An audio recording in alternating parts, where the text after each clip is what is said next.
report, and we'll begin with the Pledge of Allegiance. I pledge Allegiance to the flag of the United States of America and to the republic for which it stands, one nation, under God, indivisible, with liberty and justice for all.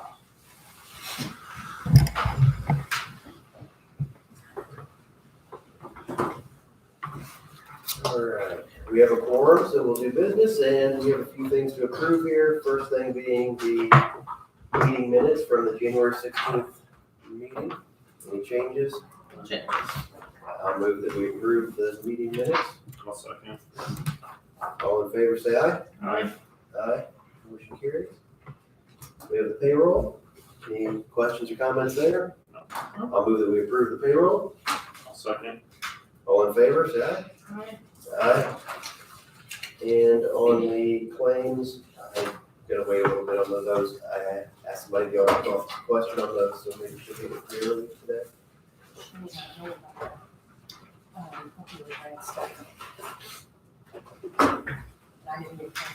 That's okay. Okay, first up, we have highway reports. We'll have Mr. Berg up first. You do, sorry. Treasurer and clerk report on it. We don't have one Not this this month, one. they didn't do one yet. They usually don't bounce to the 10th, so.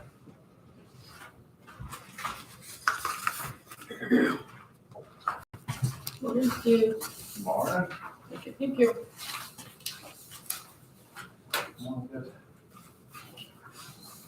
News, planes that landed in Las Vegas.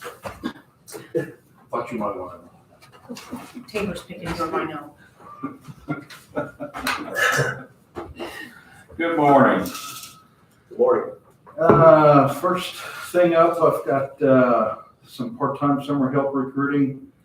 Last Thursday, we went to Southridge High School to discuss both part-time and even career employment opportunities offered by DuBois County, such as 911, fairgrounds, courthouse clerical, judicial, court, sheriff's department, just to let them know that there's some good opportunities available here in the county.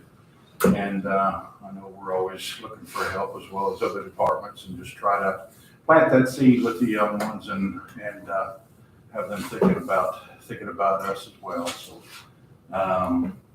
it went really well. I think we're going to generate a few good leads.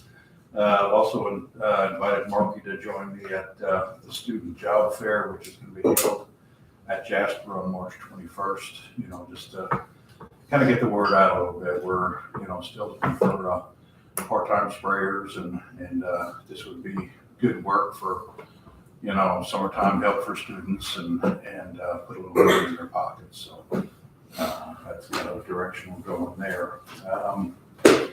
Secondly, part-time mower request. I would like to hire a part-time person to run our boom mower, which is set up for around the Huntingburg, Jasper, and Ireland routes. This mower will cover up to 90 miles on its route, and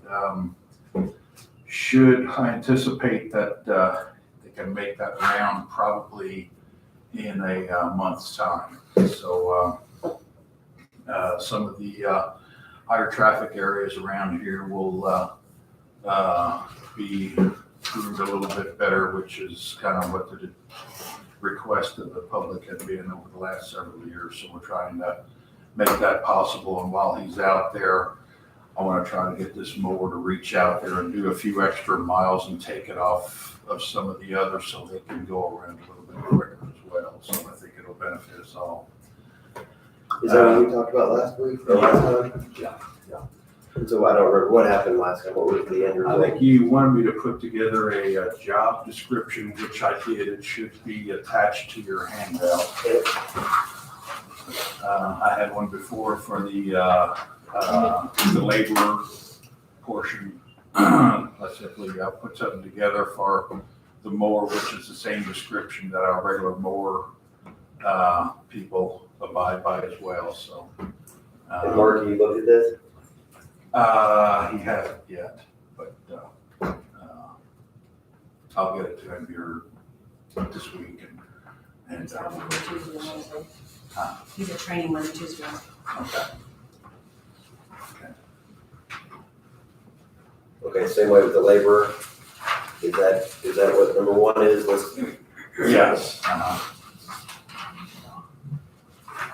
And the laborer thing hasn't changed. I think the job description before was just really general. I think this outlines it a little bit more of what their duties and responsibilities are, so. Those laborers who are our weed control sprayers around our guardrails and signs and what have you. We also have them spraying around telephone pads, fire hydrants, water valves, things of that nature. So it's easier for our mower guys to see them, so we're not hitting those things. So as well as going after noxious weeds such as poison hemlock, Johnson grass, and Canadian thistle. So we take care of those within our right. So that's what they do. I have also put together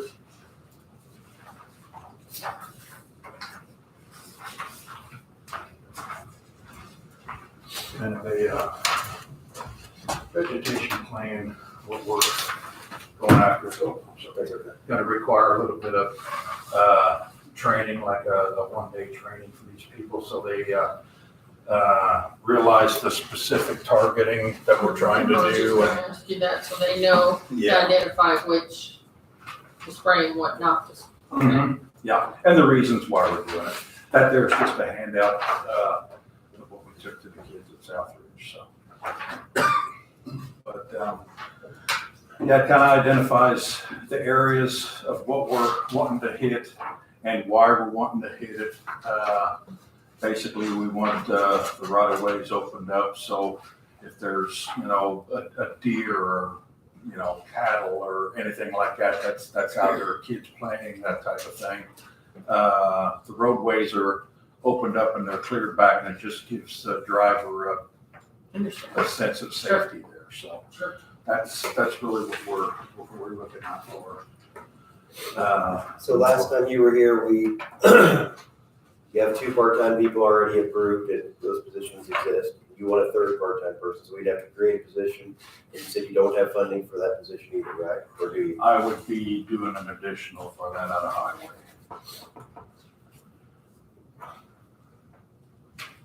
And I think we're looking at like $15,000 to put in there, but that would cover, So for- ideally. I don't remember, I'm sorry, on there, the part-time mower, is there an age or experience? I guess it just seems because they're gonna be driving a tractor, basically. Yeah. So we don't want probably just anybody having to do it. No, no, that'll take some training as well. I think we would want an 18-year-old in there, because there's a big responsibility with it, as the blade is swinging around, there's, debris that can come off of it, so you have to be cognizant of the traffic around you, because you are gonna be blended into traffic as you're doing the job and everything else. If you're hitting limbs or something that are laying on the ground, they're obviously gonna fly, but it's something that they'll have to pay attention to. You just don't go out like sitting on a riding mower and just. You did that work last year? What did you say? What, it was the assistant mechanic, right? Yeah, we had The second mechanic. we had him doing it, but it gets real busy because Max, who is our lead mechanic, also goes out and shoots our chip seal overlay. So he's doing it. There's times we don't have a mechanic in the shop because of the other stuff that we're trying to get done. So what we're trying to do is have, be a little bit more flexible there and just have another part-time doing that. And I think, pulling it back on a position that's maybe, 37 and a half hours a week. I think within those 37 and a half hours, we can make a trip around in a month and still have the same quality that we had before, outside of just doing a little bit more, so. Yeah, like as far as this goes, I think I've got a rotation that starts in April. That's something that we can probably throw one of our guys in just to cover until, I mean, if we're looking for a school-aged person or maybe even a retired person that would be interested as well, I'd like to start in April so we can get ahead of it and stay ahead. And by the time Labor Day's here, they'd be done. Commissioner Stefan, thoughts on creating a new position? I'm okay with it. About a young child on a tractor though, that worries me a little bit, but I mean, I trust your judgment that, a responsible student. Yeah, we had 15 of them that we met Thursday at Southridge. That was actually interested. That Come were forward and interested. interested. Yeah, it was actually a class sort of, and we were there for about half hour or 40 minutes, something like that. But I posed the question, how many of them were ag families, grew up on a farm, and there wasn't any of them. So, that's. But I trust your judgment. I mean, you talk to them and stuff like that, so I'm okay with that. And, if we select someone, and what we're planning on doing is starting on the south end, and they'll be working some less busy roads till they get the hang of it. If they don't get the hang of it, it won't take long to figure that out and realize it's just not going to work. So, Sure. I mean, obviously we need somebody in there that, is cognizant of what's going on. And you'll know when you talk to them too, what kind of background and stuff. But I'm okay. With it. Yeah, I think I'm okay with it as well. I kind of have the same reservations as her, but trust your judgment. Yes. And hopefully we get somebody that's responsible. Okay. Because even our seasoned guys running the stump and things go sideways occasionally. We did have some help. We had a contractor go out and take care of some stumps where we couldn't actually dig them out. They just took a grinder and ground them down. So I had our regular mowing guys going out, and if they're seeing stumps or exposed rock where we get into it and we hit it and tear up our equipment, we kind of wanted to get out ahead of it and kind of clean those right of ways up a little bit. They can That's mark kind it of until somebody can or something. So Sounds good. it's an ongoing thing. Other than I wish you would work with Marky on it, I'm okay with it too. So just please work with him to make sure everything's in order. So I think we can take a vote. I'll move that we approve the part-time mower request position. Any other discussion? All in favor, say aye. Aye. Aye. That motion carries. Thank you. Next item up is a request for road usage. Janet Cheater came in representing the Ireland St. Patrick's Day Parade Committee and requested permission to use certain roads in the town of Ireland during their St. Patrick's Day Parade, which is going to be held on Sunday, March 17th at 1 o'clock. Should be about a 2-hour parade. I've got a map on the back of your report, which way we were going. I believe we're gonna meet up near, I believe it was Church Avenue. Yes. And then move south across 56 down to Clay Street, and then go a block west and go north and kind of just zigzag around town and end up in the church parking lot north of 56. So something they've been doing a long time, and they usually get in touch with us with the signs and cones and stuff that they need. So we'll be doing that again. I've got the. We've never had a problem with them before. I move that we approve the road usage request. I'll say. Any other discussion? No. So do you hold on to these or just, Hang on. don't have them? You take a- I usually give them to you, so. All in favor, say aye. Aye. Aye, Need to motion sign. carries. Need to sign. She signed it for the liability. Okay.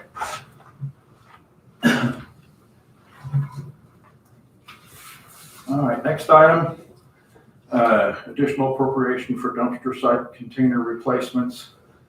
Over the year, we've been maintaining these on a rotation, and a lot of these metal containers, once the bottoms get rusted out to where they're just weak, we'll usually cut about 6 inches off of the bottom and weld a new bottom on, and they continue to last. But over the years, boxes are just getting shorter and shorter, and they're just they're done. So we plan on taking the ones that we're going to get rid of and just get scrap metal price for it. But we are going to be needing to purchase additional ones. So I'm looking at buying probably 36 boxes this year. And I'd like to request an additional appropriation of $45,000 from the sticker fund in sanitation to cover this expense. So are you just doing the worst of them at each site, or are you like doing one site completely? All of them. Yeah, we've got, Jeremy's been watching as we go around. He's got an idea where some of the weaker, the older boxes are and which ones that are going to be tagged to replace. So we're working on those. Craig Greilich, I have been working with him. I know Ireland is gradually wanting to paint a few more at their site, so I did promise him 6. So we're going to take the worst ones and we're going to work it out. But, This would make a nice canvas. pardon? A brand new one would make a nice canvas. It would, yeah. So that's kind of what we're shooting for, but that's how I'd like to take care of it, is just getting the money from the sticker fund and paying for the boxes out of the way. Any discussion? No, none for me. That's fine. It's great. We have consensus to move forward. Okay, thank you. Next item is the Huntingburg dumpster site. The traffic volume at the site has been increasing steadily and significantly over the recent months. Currently, we've had the compactors emptied every Wednesday morning, which is their day off.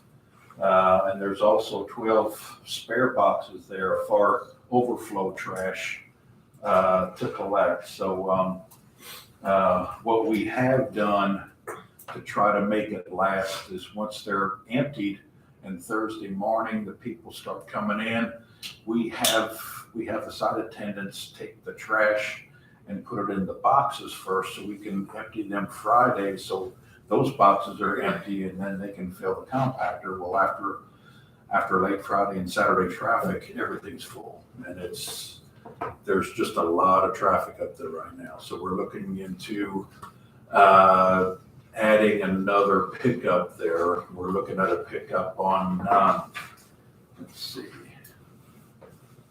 on Friday morning and another one on Monday morning. Because I can see this continuing to build. So we're gonna do this and see how well it works, and we'll just make adjustments as the traffic flows kind of direct us. So. Does Waste Management take the waste to Pike? Pardon? The Pike landfill, is that where they go? Oh, no, Blackfoot. That's in Pike County, right? Yes. The one, uh-huh, yeah. So we're going to be working with Waste Management on the change. I know we have just signed agreements for those compactors. We'll probably have to make an adjustment here unless we just do, just on a temporary basis and see how well this works. We may have to make an adjustment, but this is kind of the direction we want to go right now. And I just wanted to bring you all up to speed on it. Anyone opposed to Mr. Berg making any adjustments to the contract? What you need to do. Okay. Keep it Yeah, clean they out. consent to do what you need to do on that. Okay. Thank you. And the final thing, I believe you've got this attached in the back of your report as well, presenting the 5-year equipment rotation plan. I think if you look in 2024, we've got, there's 2 boom mowers coming here shortly. We've got those addressed. But later on this year, we are going to be looking at replacing dump truck 212. We also need to consider, we've got one of those old floor hoists in the garage. It's sunk into the floor and it's got 2 hydraulic cylinders that lift up, and they're leaking, and it's a little nerve wracking to think our guys would be getting underneath those. How old is it? It's old as a building, I think 1966. Oh, my. So, But that's not listed on here, right? it is, it should be the 4 portable CL Ranger mobile. Okay. Okay. What these are transportable posts. They all speak together. I guess it's Bluetooth hookup, and they'll lift at the same time, so there's no, you don't have to have multiple operators. But this does give us the flexibility that sometime down the line, if, something happens with Mid-States and that affects our highway garage, we're not putting in a permanent unit there. It's flexible. We can do it in any bay or any other building. So that's. So you're saying we'll keep what we have installed, and this would be something that you, or not? Pardon? So what we have installed now, the lifts we have installed, those stay in where they are, and this will be something new? This will be something new. Now, we'll probably demo the metal and get it out of there. We'll pour that cavity in the floor. I think it's about a 6-inch drop. We're gonna pour that full of concrete so we have a full floor. And then those we can just roll around anywhere in the garage we need. But, is this something you're familiar with? This works okay? I mean, Bartholomew County has a set of them. We were down there and took a look at them, and They have 3 sets. Oh, they do? Nice. They're nice. How convenient. and they lift, I forget what it was, 14,000 pounds a piece. They left everything we would have. So it'll handle anything we've got. So that's something that we'll be looking to try to do this year, probably the sooner the better. And another thing kind of on my wish list, with all of the installation of fiber optic lines that are going in the roads now, repairs of those things are really expensive. There's so many locates being called in now, I don't know. We've had trouble before with the locators being precise. I'm sure Steve is aware of We deal with it a well, lot. but, a lot of times they make mistakes, and Yeah. when we're digging, we cut the line, and it's an expensive venture. And we've got some roads now where there's 3 fiber optic lines in the same roadway, plus the coppers and all the other stuff that's in there. So I'd like to look at purchasing a used hydro excavator that's in good condition. I think they're out there, probably $40,000-$50,000, but it's a trailer mount. Basically, it uses water on a high pressure jet to jet down and find those utilities. They'll go out and mark them, so we'll go down and dig it with a hydro back, and we'll be able to see it and do a lot of potholing ahead of our time, and it'll save us time, because otherwise, if we're not doing that work, we're digging down a little bit, then we're hand shoveling, and within that 4-foot wide safe zone, that gets to be a little bit time consuming as well. And sometimes we're successful, and most times we are, but there's times where we're not. So with all this extra stuff that's going in the ground, that's good insurance. So, and we don't have to get too much into the weeds on the ones in later years, but I think we're we're looking at probably being somewhere around the $600,000 a year neighborhood for equipment rotation and replacement. We've had a nice hole where we haven't had to do much with dump trucks, but now that time is coming. We used to do dump trucks every 8 years. Now we're going at 250,000 miles, and that's pushed us out to 12 years, or in some cases even a little bit longer. So we've saved a lot of money by having that triaxle truck, which we're looking at possibly a quad in 25. So that's saved us a lot of money. So for the dump, it's not a completely new unit, but next year the 214 is a completely new unit, right? Yes. So yeah, we're looking at 3 single axle chassis and a quad in 25, 3 more single axles in 26, 2 in 27, and possibly 2 more in 28.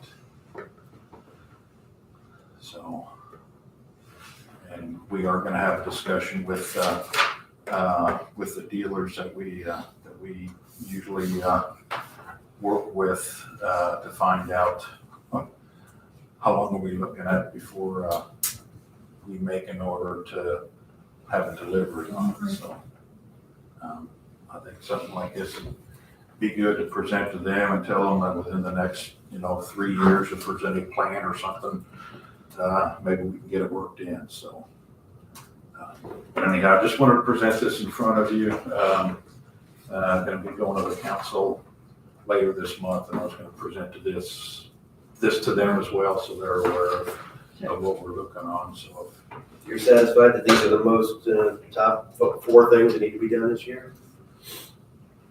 As long as I'm okay with it, as long as you follow whatever the purchasing rules are for items of this value. Anybody else have a comment? No. Okay, so once again, like we agree that we can move forward with this rotation request with the council. Anything else? That's it. We're still waiting to hear from Michael Costello. We're going to try to put something together. He's still working with a couple landowners and getting that lined up where we can get started. So I'm hoping to hear the next week or 2 we can see a little bit more. Has he talked to several of them already? Okay. Yeah, we've met 2 different days. I've met with several people and Michael as well. So Okay. there's a few things that I think they can get worked in as far as some drainage issues Okay. that we've got. I think they can work some of that stuff out. I think I would just be working with DNR probably as well. And there's a few things that obviously can't, but we're going to work through these as they come up. Well, as long as they keep the communication open with the landowners, that's a big thing there. So that's awesome. Good. That's all I've got. All right, thank you. Thank you. Mr. Windholt, we're going to hold you off for that.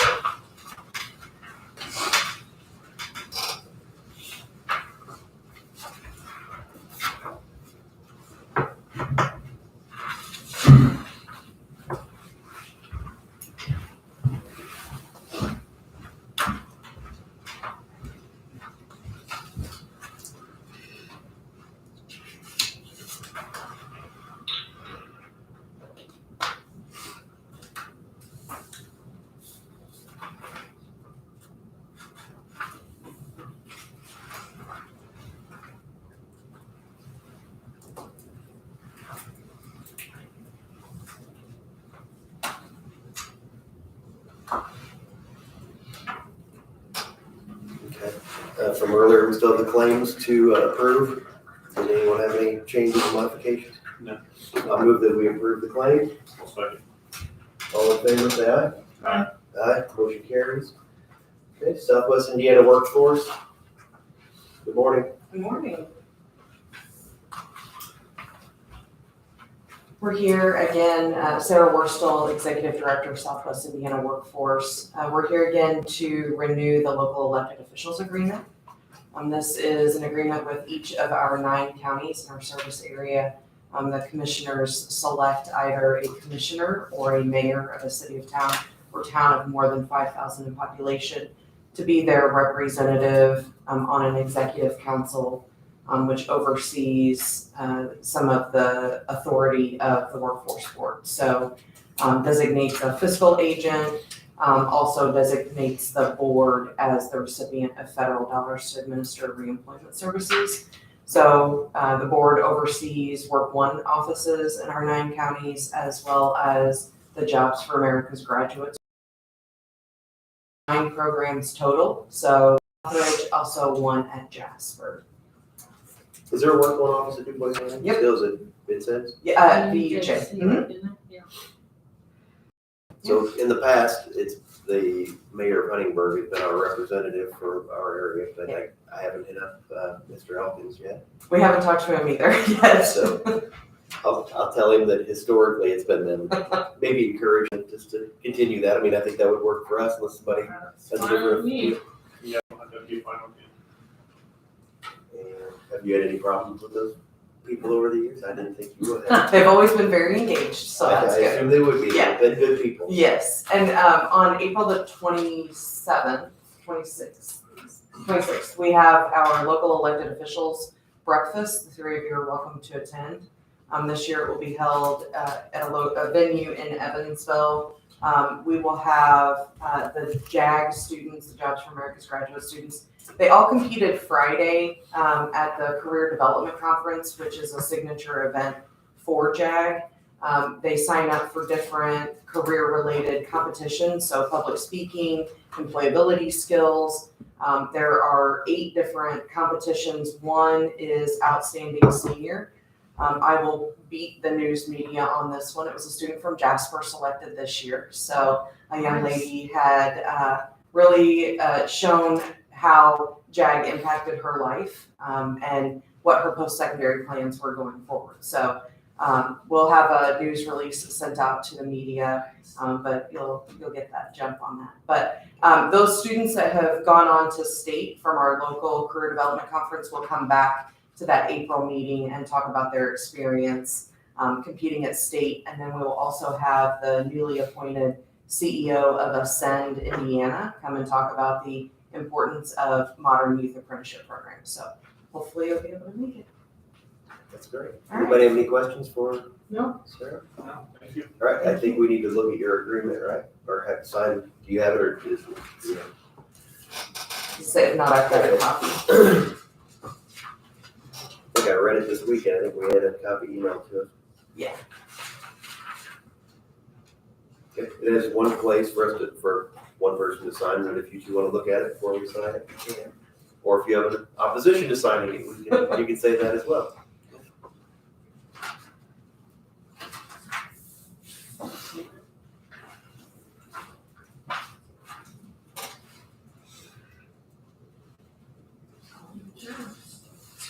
That would be it.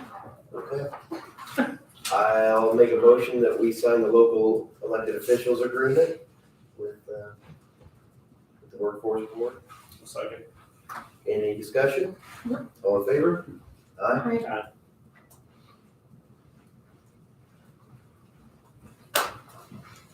Thank you.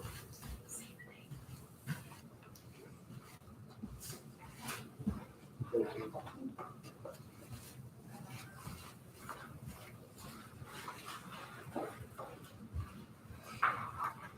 And on that agreement, I meet with Mayor Elkins and Mayor Vonderhyde, so I will get their signatures after the DuBois Star meeting, and we'll get the copy sent back to the auditor. Okay. Thank you. Thank you. Thank you, ladies. Thanks.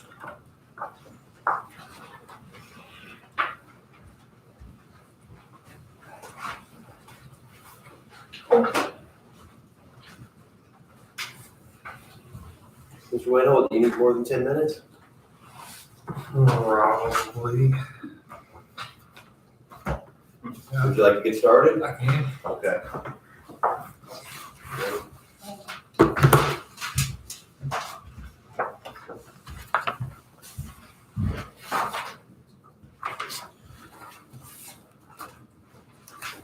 Thank you, sir.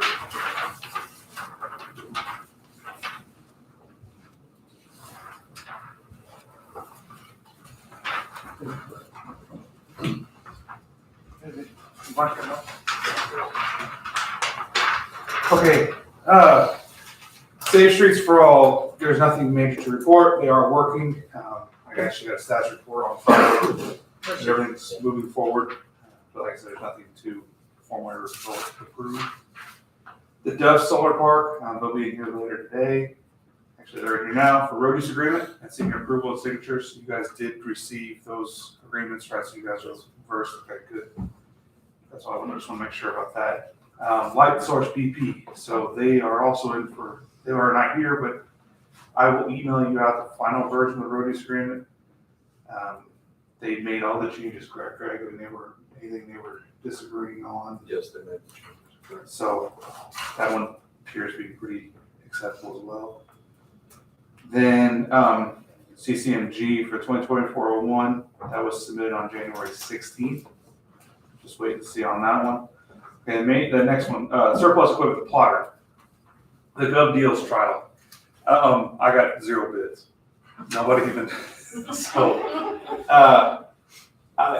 I was doing some research and a lot of these plotters are going for $300 to $500. You know, like, well, this is definitely worth our time. I'm gonna try it one more time because it didn't cost, I had it all set up, it's just a matter of me clicking a button to resubmit. But then I was gonna say, if you guys are okay with it, I'm gonna get rid of it. I'll give it another 2 weeks, see if anything happens. If it doesn't happen, you guys are I'd okay. say start at $25, right? Because it's better than somebody else to grab it. Yeah. Than- Yeah, so, I think he started at $50. I searched around a little bit too. yeah, so, I don't think they can get right for that. yeah, so I'll change it, but like I said, I just wanna make sure you guys are okay with, I'll try one more time. If it doesn't, That's fine. scrap it because it is in our way now. That's fine. All right, so we'll do that. The Stretch Road paving, at 10 o'clock, they're gonna be bringing in the bids. I'm gonna hopefully get them all input in the computer, make sure everything's valid, and hopefully at the end of the meeting, if I have time, get it approved and to keep that project moving forward. So, and then interlocal agreement. Sandy, did you bring that along? So, interlocal agreement with Jasper for 15th Street. They have it done, I think they have it signed. So what I'm doing is requesting approval and signatures for that project.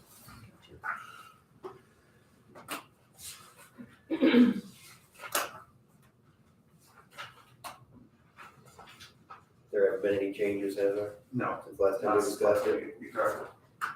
And the city has approved, has their signature as well. So really the only major change was we don't give them a lump sum, right? And that's been changed. They will invoice it as they receive it. Right.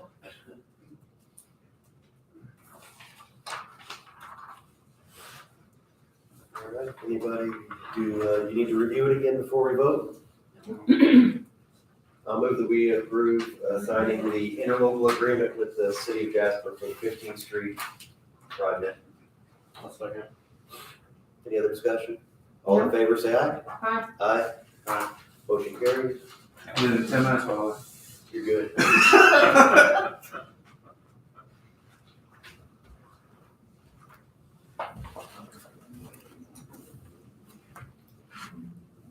You wanna check your message? Say something. Alright, sure. Thank you.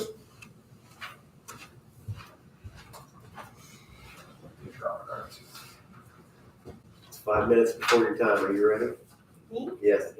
No. All right, come If on you're down. ready for me, I don't care. I How hard thought maybe you were still getting yourself No, prepared. good. Okay. Then for the record, will you introduce yourself, please? Morning, I'm Jenny Modice, Indiana 15 Regional Planning Commission. I'm gonna try to not be as needy as I'm just going to all kinds of stuff, but I'm here to give you a couple updates about HELP. Application for the owner-occupied rehabilitation was submitted last month. Okra is reviewing it now, finishing up on a few things on their end. And while that is being reviewed, we can get some things going on our end. We need to get a request for proposals for an inspector out. And with your approval, I have this for you this morning. This is the RFP that would be published in the paper. With your approval, I will send it out to the Herald and to if you want to review it too, and let me know. Sure. To the Herald and to the Ferguson News, is that who you sent to, Sam? Yes. Okay, we'll get those out. They will be due then, March 15th. It will be coming to your office, if that's okay. And then we can open on February 8th. I'm really hoping that's gonna be my birthday present, to come here again. I don't have anything on the agenda, so And we can open those that day, that would be fantastic, if we can open them that day. yeah, you can open that day.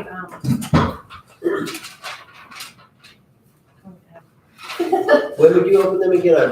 March 18th, No, not, I oh, mean, when would the process be open between when and when? we would publish, it would go out into the paper next, and then they would be due, so that would be published on the 13th, and would be due March 15th, Oh, okay. so it'd be about So 30 long, days. I mean, a good Yeah. one. I thought They you only were require- giving it 2 weeks. No, sorry. We require, it's 15 days required, we're giving it a little over 30. Just to get it out there, and with timing, I really just wanted to come back on my birthday and see you again. Sure. So if you have any questions on that, and I'll let Craig take a look at that today if he has any things that he'd ask me to update. And then the next big thing that will be starting out soon is media blitz of getting this money out, because we have until the end of 2025 to spend this. Yeah. I've had that panic face before, it's okay. And it's approximately $500,000. A little over 5, yeah. So we will have, with your blessing as well, I am gonna start with a media blitz. There's a couple different things that I will walk you through. Okay. Actually, yeah, listed as you have all those in your packet. There are several different ways that we are gonna get the information out. It used to just be, radio and newspaper would be the way to get this out. But with social media, a lot more people kind of pay attention to that now than before. So the first piece that you have is a flyer. We're gonna send this out to newspapers, out to the radio stations, to kind of put some things out there to BJTS, Facebook for the official community and for the Boise County government. There is a Excel sheet back here of everybody that in office that we have come up with to try to reach out to. We have schools, this little page that is 4 things on the page, it's the same thing. Those are postcards that we were going to send out to different organizations, to different groups, just to, hey, can you help us spread the word? We have all of the township trustees and their boards. The more people we think we can get this out to, word of mouth spreads things a lot quicker than any social media or any newspaper or radio spot could ever do. Also plan on sending out the flyer to the schools, school radio, into the newspapers, their newsletters, whatever they send out every week. I know my kids come home with a newsletter every week, and putting it out there is a great way to reach a lot of families in our community. And so any other organizations that you all can think of? Church bulletin. I do have the churches. I pulled from the county's website, there was a listing of those that do, a lot of the churches that they reach out to for assistance. Yeah, we have that on our website. Yeah, I pulled from theirs because I started looking around the other day for contacts, and that was on there. But I do also plan on sending out to all the churches for their bulletins. My father-in-law suggested the Legions because he's affiliated with the Legion here in Jasper. He said the Legions, VFWs, anything like that. Anybody that we can get the word out to. I think else. And I started, thinking places too that some folks that might frequent. I'm not trying to hit like all the gas stations and all that, but the laundromat in Langford, the laundromats in Jasper, just anywhere that people might be sitting for longer periods of time, we plan on sticking these up.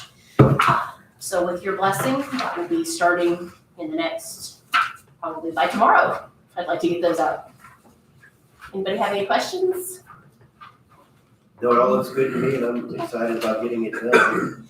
I guess I have a fear one way that we'll have an overload of people wanting it, and on the other hand, I'll have a fear that we won't have anybody interested.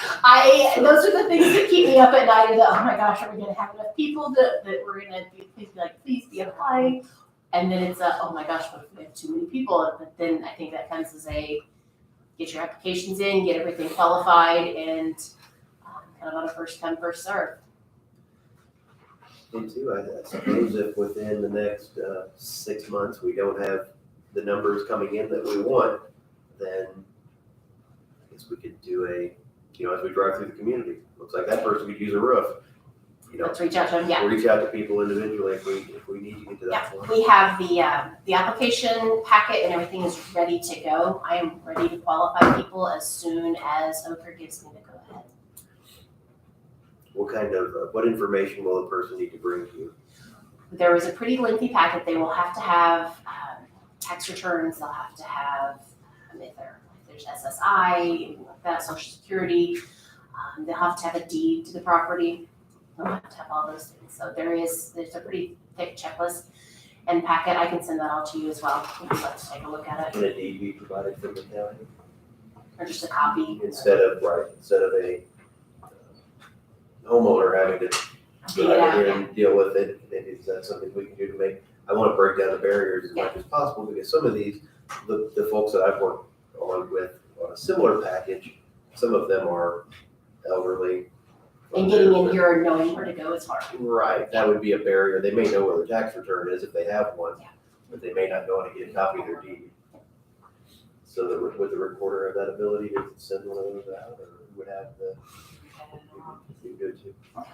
So hopefully we can work on something, make it as easy as possible for the other thing is sometimes it's frustrating because the income level and how, there has to be a formula, but sometimes the formula seems, it's imperfect. But I do plan on, once we get this all out, setting up times to go into the communities.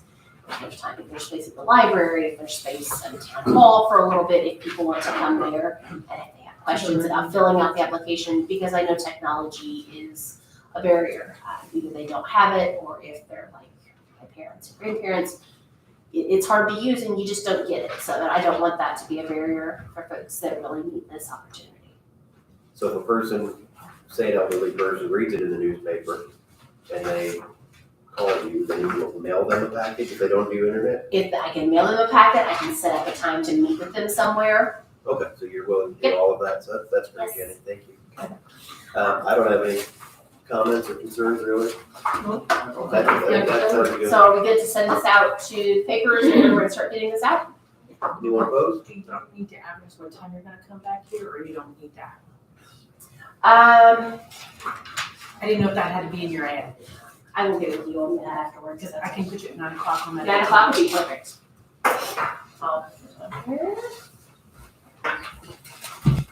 I didn't know if you were ready for that far out in the future or not. I made myself ready. Okay. Do we need to talk about the other portion of health? The other portion of health, I did email you on Friday or Thursday about that. The Head Start portion is not due until June 21st. However, they are accepting them on a rolling basis. If we get it in ready ahead of time, they will take it, and then Molly and her staff can get going on theirs.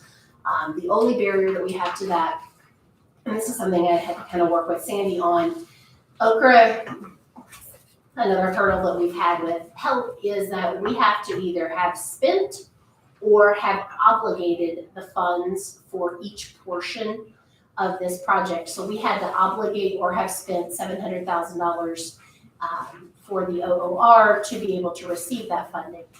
The city and the county together with the wellness center have to come up with the other $300,000. So I'm working with Kirsten and the city on that portion.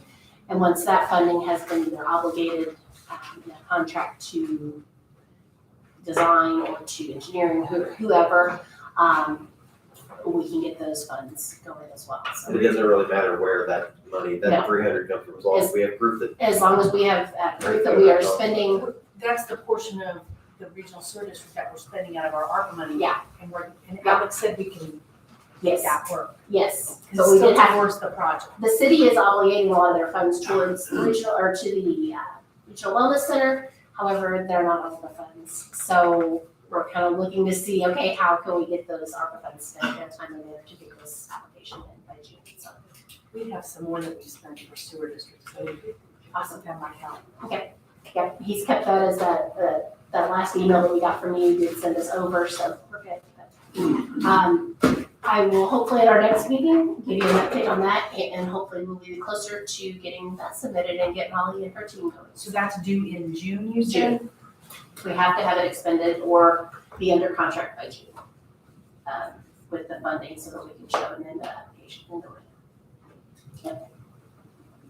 All right, anything Sounds else? good. Thank you all so much, have a great day. Thank you.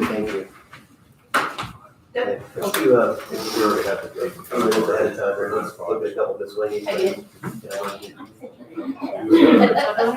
All right, first up, we, last time, and I believe maybe even the time before that, we talked about needing a appointment for the Du Bois County Tourism Committee and to fill the unexpired term of Diane Okajohns, which hers was at the end of 2023. She retired from that after 30 years. Did anybody have any persons to? So Kim Fisher was the lady that I talked to. She's willing to accept. Okay. She's working with this town of Ferdinand on some things. She works with traditional arts and with Ferdinand. She's knowledgeable in marketing, and I think she'd be a good fit. Does anyone have any opposition to that? Sounds great. So let's go ahead and make that appointment. I told her that I would let her know today, one way or the other, so I didn't know if either of you would have anyone to discuss. Sounds great.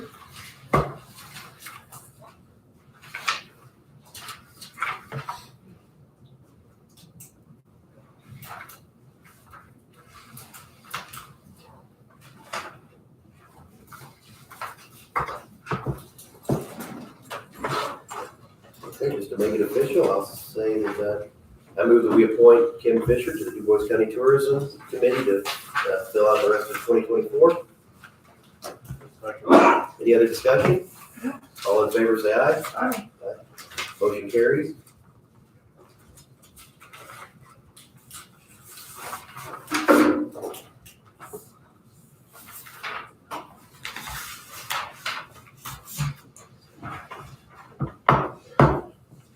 Okay, we have some surplus items here. We have a laptop from Du Bois County Community Corrections, HP Windows 7 laptop from HR.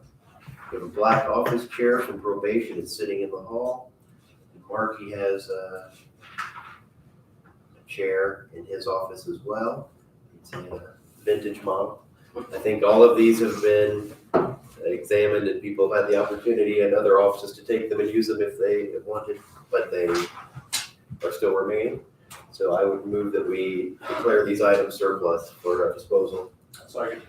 Any other discussion? All in favor, say aye. Aye. Aye, motion carries.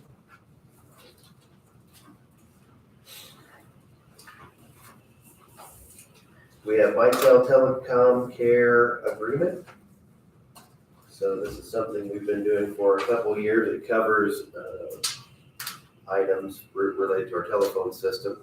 It covers our controller, expansion kit, our trunk, 200 Mitel phones. So, If we have any issues with the phone, if we have any phone goes, like if that phone goes bad, they replace it. They program the phones, all that. so every time we have a new employee, they'll Change the names, change the numbers. They also review our phone bill to make sure that there's nothing out of line in it. So it's an $18,364.15 agreement, if you want to check it out.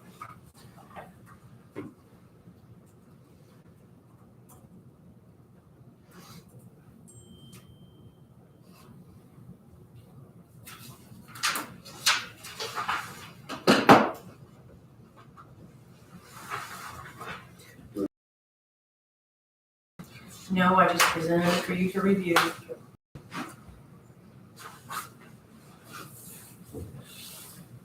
So it's kind of the broken record thing. We had our own person, maybe they could do some of that work, but we don't.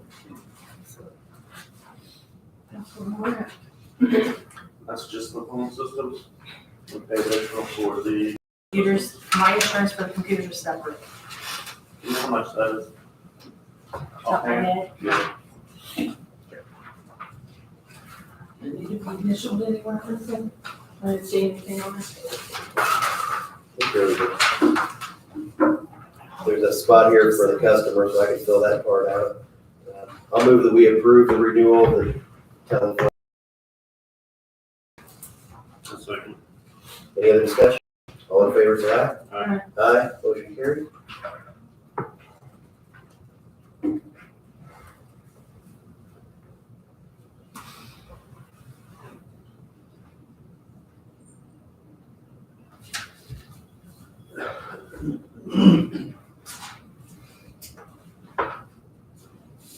You tell me the total on that. 364.15. The motion is, Yes.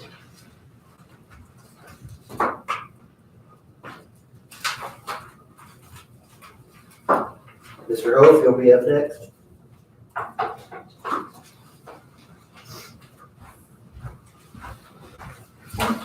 Good morning. Got some exhibits for you guys. I just don't have enough copies for. Okay, that's fine. We'll pass it down. Alright, so good morning. My name's Ethan Hope. I'm with Trimark Surveying. I'm presenting on behalf of Linda Ublor. What she's wanted to do is create a one-lot subdivision, and she falls within the 2-mile jurisdiction of the city of Jasper. It's located at the corner of Mendel Lane and Meridian Road, which is about 1.5 miles south of St. Vincent de Paul, just south of the newly constructed bypass, and just east of that Memorial Hospital horse barn that's out there. Just to kind of give you a general idea of where it's at. What she's wanted to do is create a 3-acre tract up in the northeast corner of that 13-acre parcel that she currently owns. So we've been coordinating with the city of Jasper. I've gone through all their platting requirements, got primary approval, secondary approval, gone through all the tax and everything, got signatures from them. But since we are outside of the city limits of Jasper, but within the 2-mile jurisdiction, we're looking for the commissioner's approval for this as well.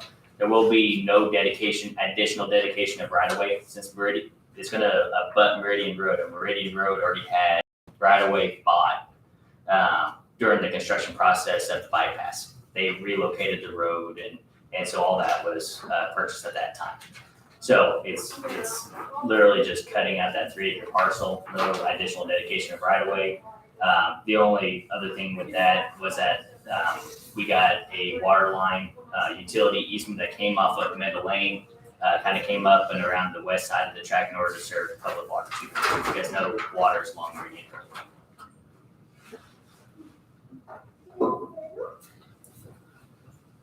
Mr. Whittle, you got a chance to look at this? Yes, sir. And I think when you, I think I may have mentioned it to you, or I talked to someone about it, the only thing I thought the only thing we were doing was accepting the right of way. And so what are we actually approving here? You're accepting the right away. Okay. That's what they're accepting. They're accepting the right away. The plat itself has been approved. Okay. By the city. Yes. We're just accepting the right of way and the easements that go along with it. So he was saying that the right of way was already. There's platted right of way in there. Yeah, it's There was should have been. Yeah.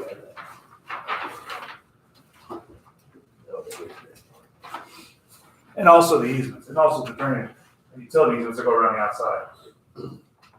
That's what you're approving, the road right away and the easements that go around the outside. These guys here.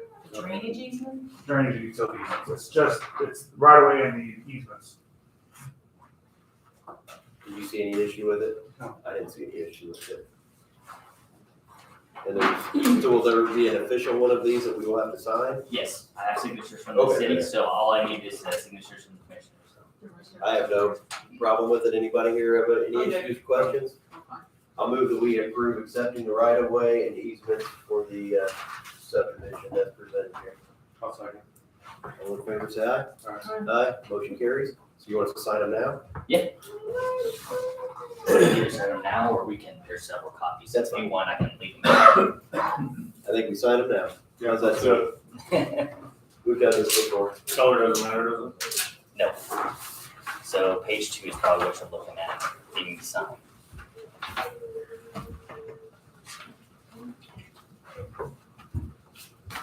Is there more than one here? Yes. 3 or 4 paper copies and several We got Mylar 7 of copies. them.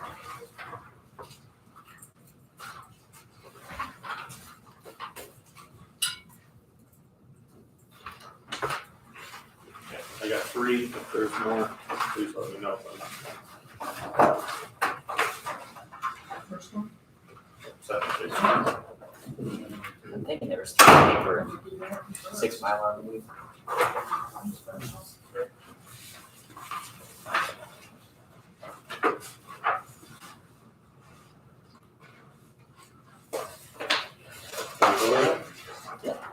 Yeah. Just had another little one here recently too, so. Yeah, thank you. It's finally starting to sleep. So through the night, so, So you go to 2. yeah, exactly right. That's- Everybody's in a better. This one's dated January 22nd, that we didn't approve it that day. That's the only one that's, I've noticed is, I think I had an extra one inside of there, so we need to probably do that. Unless I still have it.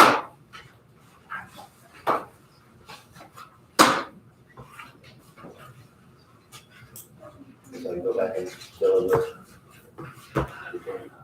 Or take, we do that in years. Wait, I mean, Just fill in the date for us, whenever you, if you have to test.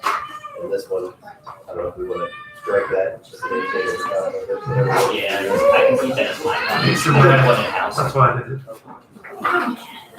Wrong way. And I didn't think we liked it. Is that you? No, not mine. You put her out the hall? That's not appropriate. Mine are, I think, Okay. not my problem for the next 6 hours. Your business is right there on the, main intersection, right? In Ireland, That's good, yeah, the whole building, everything there is good. yeah, I'll see if it's nice and job for it, for sure.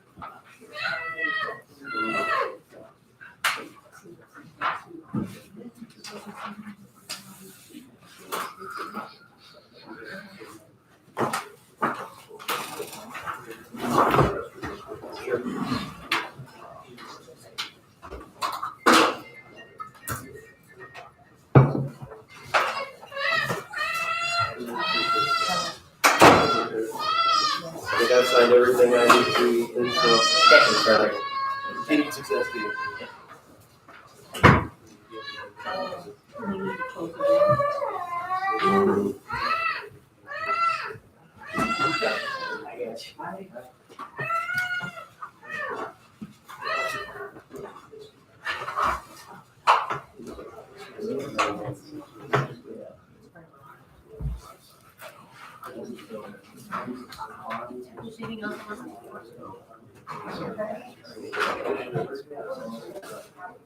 There was one that. Thank you. Thank you.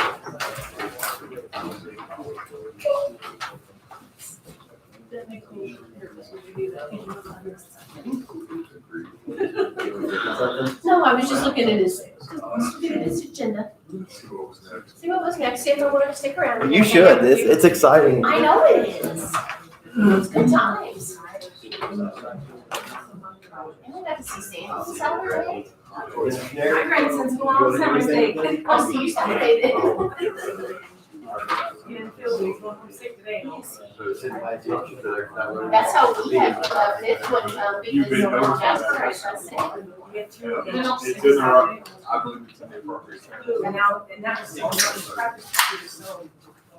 I guess. We had our was found out Friday night that one of yours was sick, so he had to take Hey, his I was gonna place. go. Do that, I can, I'll email Mark. Tell you receive the same. Actually, will you just send a note to I'll send it to both of them. myself and say, hey, the commissioner's been advised to do that. So you want me to go? Yeah. Humboldt to City Hall. See ya. Yeah. How are you? Good.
Okay. There we go. Thanks, Doug. Hey, take care. We'll see you next time. Okay. Okay, next up, we have EDP, Duck Solar Park, road use agreement. One of the things we'll be talking about. Do you all have copies of the agreement? I have a copy of the agreement. We have a copy here. Okay, I have some extras.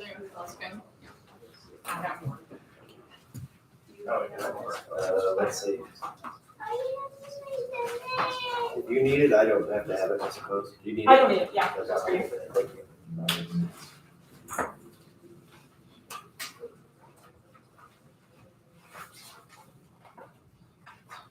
So when did we start talking as your company and the county? How long has it been now?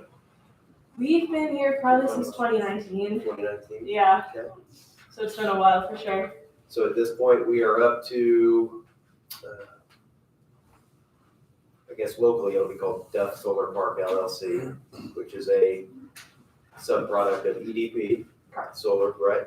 And at this point, you would like the county to sign a certificate to proceed because you're at the point of the project or authorization to proceed. Today is just the road use agreement. Just the road use agreement, this other stuff is miscellaneous, okay? So please, honestly, you present, I'll be quiet. I'll see what you're. Happy to See answer exactly any what- questions, though. Okay, we'll do that. Morning, Commissioners. Thank you for having me. My name is Bridget Chia, and I'm a project manager with EDP Renewables. Also with me is Chase Lotfelty, project developer, and Mason Damas, associate director of development. So here today to present about the Duff Solar project. As a reminder, the Duff Solar project is a 100 megawatt AC solar project currently in development, which we are hoping to start construction on this fall. The project is located just west of Huntingburg in the Duff area. It represents a capital investment of about $150 million, which we expect to generate approximately $25 million of property tax paid to the county over the life of the project, and pay approximately $30 million to landowners over the life of the project, that being about 35 years. So before we get into the road use agreement, I also wanted to give the commissioners just a brief project status update. So we have completed our land acquisition effort. We've leased about 1,600 acres, but we won't use all of that for the actual infrastructure. We plan to host about 500 acres of panels and infrastructure. We also recently hosted a landowner dinner at the venue in Huntingburg for all of our landowners. We gave them a update on the progress, and we feel the community is really excited about the project and eager to begin construction. We've also completed our necessary environmental and engineering studies in the area and are now in final contract negotiations with an Indiana-based engineering and construction firm.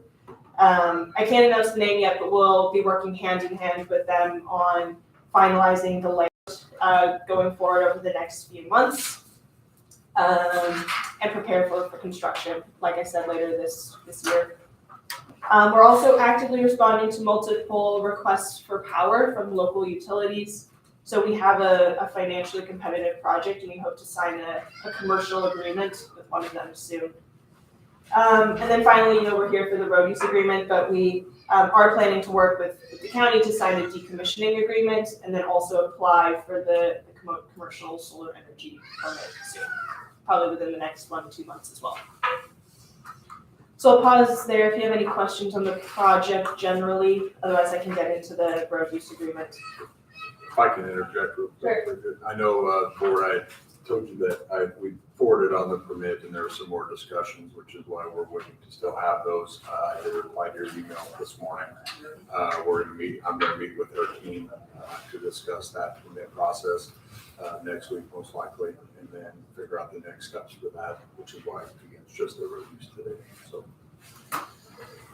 Have either of you had a chance to look at, I think this weekend was the first time I'd opened this particular image, and it kind of shows where, I don't think it's in there. No. Yeah, this is part of the certificate of authorization to proceed, which isn't something they're dealing with today. So I found it interesting, I thought you might too, that these little lines, it looks better on the color version and you can zoom in on it, but it's a pretty spread out area. So if you look, I think the Holland, the road to go to Holland would be somewhere in this area. Where you take a right to go back in Huntingburg on State Road 64. This is that first road, you take a left to go back towards Duff. Mhm. We're all familiar with that area. So I found it interesting, it looks differently than my vision of it. I don't know that matters necessarily, but so you might want to look at that. So on that picture that shows where the proposed layout of all the panels, right, those lines. There's a highlighted area. It is the highlighted part where you have agreements with landowners that you could potentially put panels. Correct. It represents our leased option area. So those are agreements we signed with landowners. Some of them differ. So for some, we're leasing the land. For some, we've only asked them for easements, essentially across, usually underground, so that we can connect it electrically. But that is what that highlighted section shows. And for every one of these places, you have discussed with the landowner, you have a contract. There's really no going back for them as long as your project proceeds. Yeah, and that layout we have shown to our landowners already. Like I said, we're still working with that engineering firm, and they will work with us and the landowners to make those locations even more specific. So if there are areas that they would like us to avoid, that's something that we will work with them individually on. So even that's not set. This is what's proposed at this time. Yeah, But it can change. Exactly. May I? Yeah. So often, when we go to a permit, it's very frequent for us to be at maybe a 10 to 30% level of design engineering. And so frequently what we'll present is what we would anticipate being the maximum footprint. But in this case, it is a maximum footprint essentially with the landowners that we've negotiated contracts with. So in one scenario, every square inch of these things, other than whatever the legal setbacks are, you could put panels if you wanted. Right. Right. I mean, within those, the guidelines of the ordinance and whatever makes sense for you to do it. Okay. Okay, and I'll maybe quickly talk about the road use agreement. So this agreement has been, in the works with Brent and Greg for a few months now, so I appreciate their effort on this.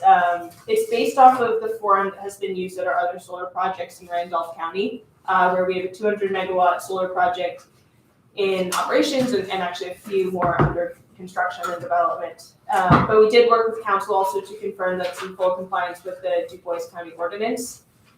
I can run through a few highlights. So we have already determined the roads that we plan to use. So those are shown in Exhibit A at the end. For these roads, we have already completed what we call a pre-construction road condition report. which essentially just does what it sounds like. It details the type of road and the condition of all those roads. And the You seen that? RUA. Have you seen anything, or you said that's in process, or you've done that already? No, we finalized everything, as long as that has changed, yeah, we're good. Right, you've reviewed that agreement, and it correct. looks like it's in order? Yep. Thank you. And so the RUA basically obligates us to only use those roads, maintain, repair them, and then return them to the county in at least that condition or better. So that's. And just for the record, for people that aren't familiar, these are roads, gotta read them off for the public here. 260 south, 300 south, 350 south, am I right, would be exhibit B? Yeah. That would have the list. So, 350 south, 450 south, 525 west, 600, 650, and 800 west, and Duck Road southeast. Yeah, and then also an exhibit B that shows which roads we actually plan to upgrade ahead of construction. So based on our pre-construction report, we found that some would be best upgraded in advance, just in anticipation of those heavier loads. Okay. And then there's also the performance bond, so that's exhibit C and D. So Brent has provided us with the bonding amounts for each surface type. And we've agreed upon that total bond amount listed in exhibit D. So that bond will actually get posted 45 days after signing the agreement. And will be in place, beyond completion of construction. I've got a question. With each of these roads that were mentioned, I assume from each of these facilities, there'll be an electric transmission line run along the road going to. So, no, not necessarily.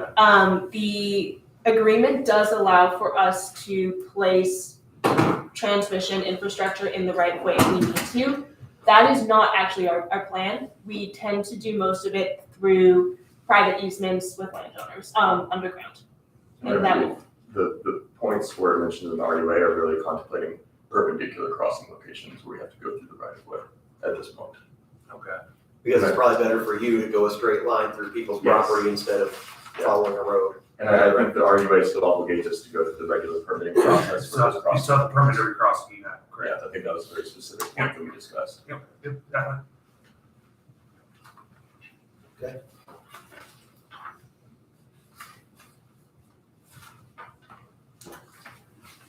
Anything else for the? that's regarding all this I've got, but I'm happy to answer any more questions. agreement? Okay, Public here that would like to make comments. that's what I was gonna ask, do we wanna take public comment? You happy with that? Okay, please go ahead, sir. Yeah, I got some concerns and questions if I can address them. Please do. You're welcome to, come on Want up. to come Okay. forward? And you say who you are, and we're happy to hear what you guys say. I'm Ron Hope. Our family has property on 300 South. And both sides of the road there. And seeing that there's roads going, I don't know why they need to use 300 there at all, because, it's not the only way to get somewhere, because they got 600 and 650.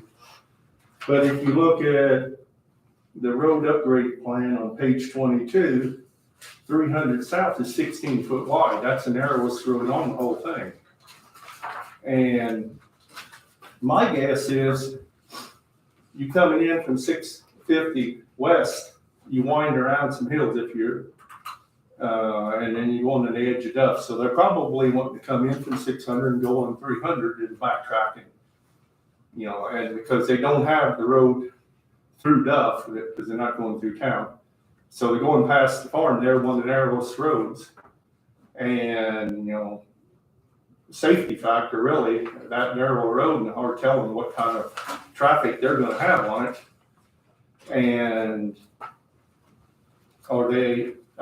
I had to find out that any of this was happening. They notified nobody. So, I know a lot of it says they'll fix safety things in the roads, but what about when they take out people's mailboxes or their fences? Who do you see? And then on page 4, it says, section 2C, upon finalization prior to any use of roads by the developer, the exhibits attached include locations of access and provided to the Southwest Du Bois School Corporation, Huntingburg Volunteer Fire Department, Du Bois County Sheriff's Office, the Highway Superintendent, County Surveyor, and Board of Commissioners. Well, the 300, 650, and 350 over to 800 west are all used by Jasper School Corporation too. They have to backtrack a bus to get to some Jasper students instead of coming from the Arlen way, so they're not on here. Jasper And- schools pick people up and down? Oh, they use that road. Yeah, they use the road, Jasper School Corporation uses the road to get students on 800 west, and they're not mentioned on here, and We had spoken, I don't remember them bringing that up, but they didn't utilize the road. So I'll have to find out, that's my fault, that is, they had mentioned it, and I wanna just make sure, they had mentioned that, I did not know, because just Southridge is, or Southwest is not, that's their school corporation, so we contacted. And I did not realize that Greater Jasper uses. that actually bus route. 300, and then So, north of 300 is Madison Township, so. well, like I said, So you want to put their fire department on there too, for 260? well, we were Yeah, informed that they take care of all this, the Huntingburg took care of all that, that's what we were informed. So, again, I will do that, the schools corporation, that's me, Southwest, I assume took care of the whole thing, so we will get that included, that's not a big deal, we can amend that a little bit. That's, Then down further in, I don't know. down toward the bottom of section 3A, transportation coordinator shall provide updates as necessary to notified parties. Shouldn't residents and landowners along these roads be notified? I mean, they're gonna be subjected to the traffic. You would think we should be notified by mail that, there's gonna be extra traffic before it happens. Lots of people on 260 probably don't even know this is happening. And I think for transparency, they should be notified. This has all been pretty secretive, this EDP thing, so. Can you tell me again what page you wrote? I was writing down that, Jasper. I'm on page 4 right now. What portion? Section 3, communication. Section 3 at the bottom of A, transportation coordinator shall provide information updates as necessary to notify parties. And I would think residents and landowners ought to be notified if you're living along them roads that are gonna have the traffic. Nothing's been said to anybody so far, and they're not listed anywhere, but.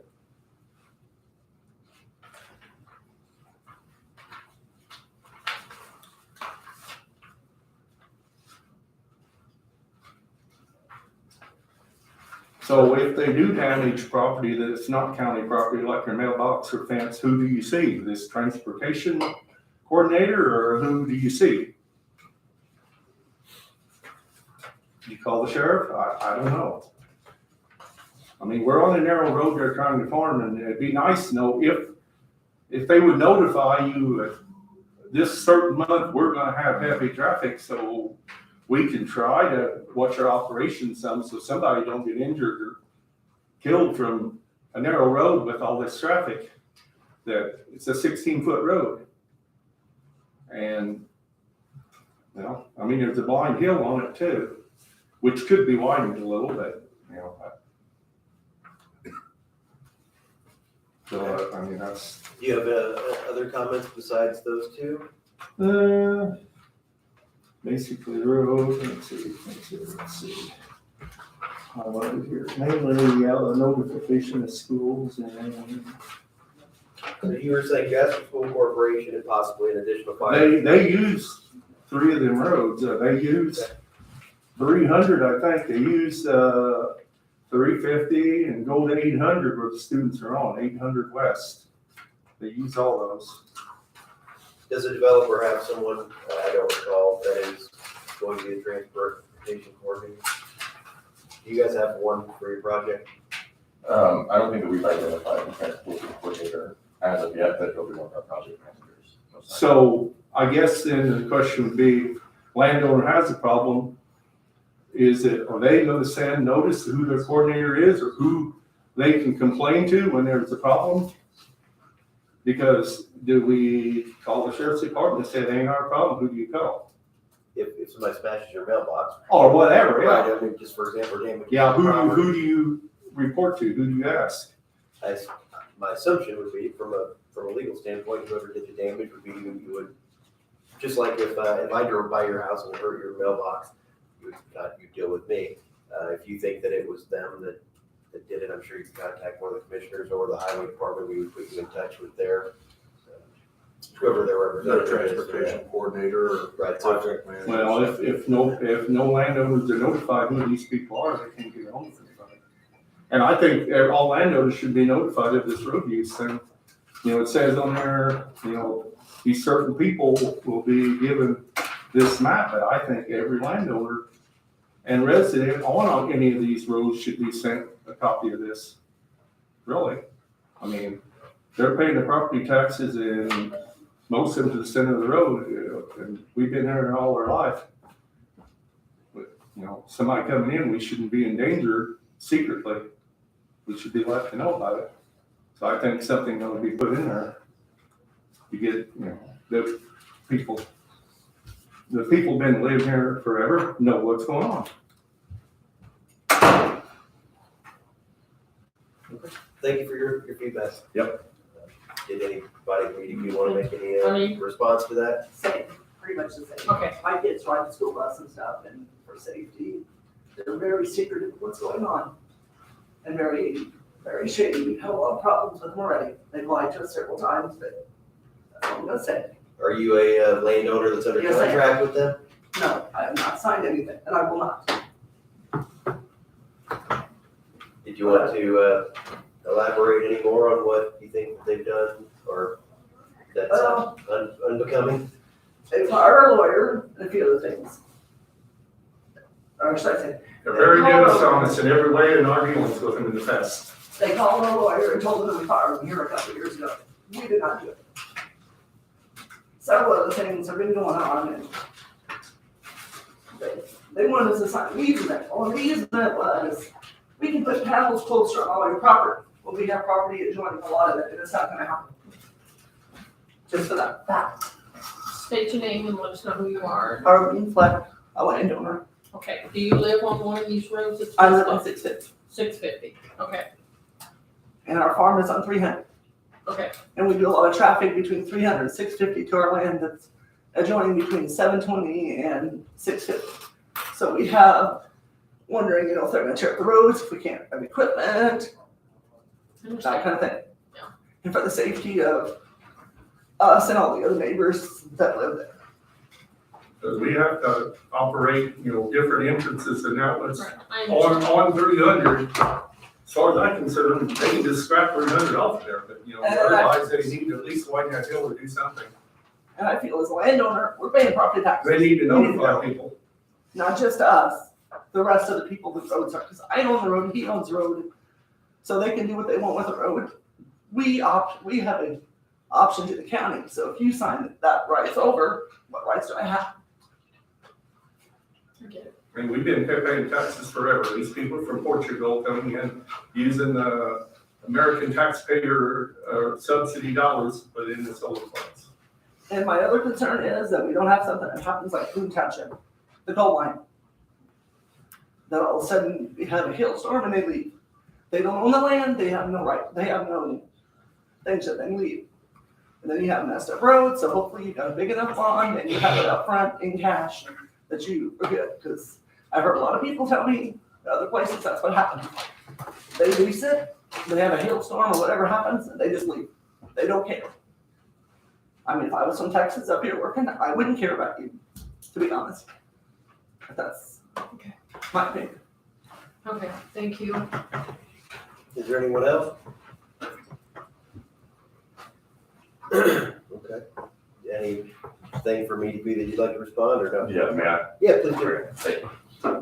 And then Brent, if you have anything you want to, because I guess my first comment is, these are public roads. This company is part of the public, just like your company. If we're doing what we can to best protect the roads, to make sure that if they do have damage, then we have a say in it. We have bonding, we have our eyes looking at it. They're giving a condition report of where it's at currently, so that if it doesn't look that way in 6 months, we have somebody to point the finger at and to, am I missing anything with this agreement? I mean, that's part of what we're doing this. Because it really, They're public road thoroughfares, yes, you're correct. okay, go ahead. Yeah, so I think Bridget introduced me earlier, Mason Dallas, I'm one of our associate directors of development for the Duff Solar Park.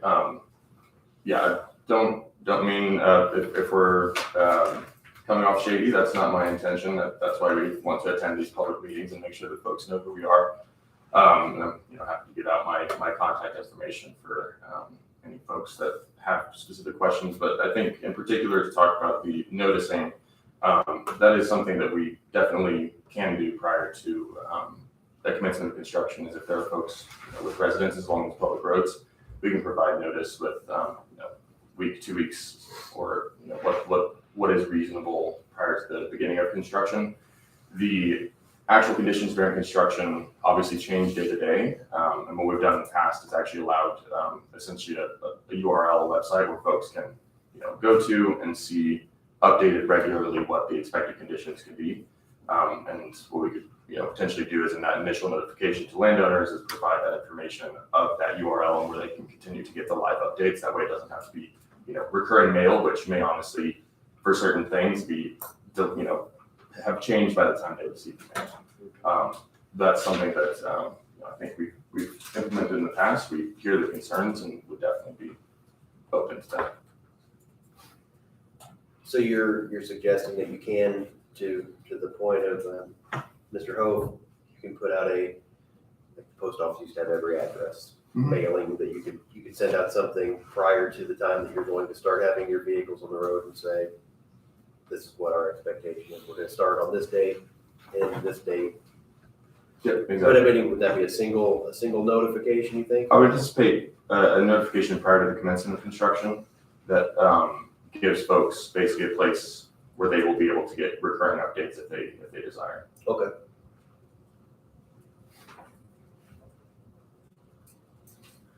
Anything else you have to comment? Or respond to their comments, anything else? I think that's it for me right now.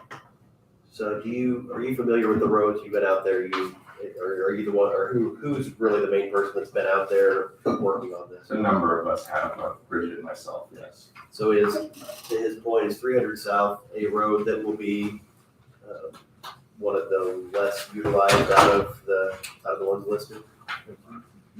So I'm just holding on that right now.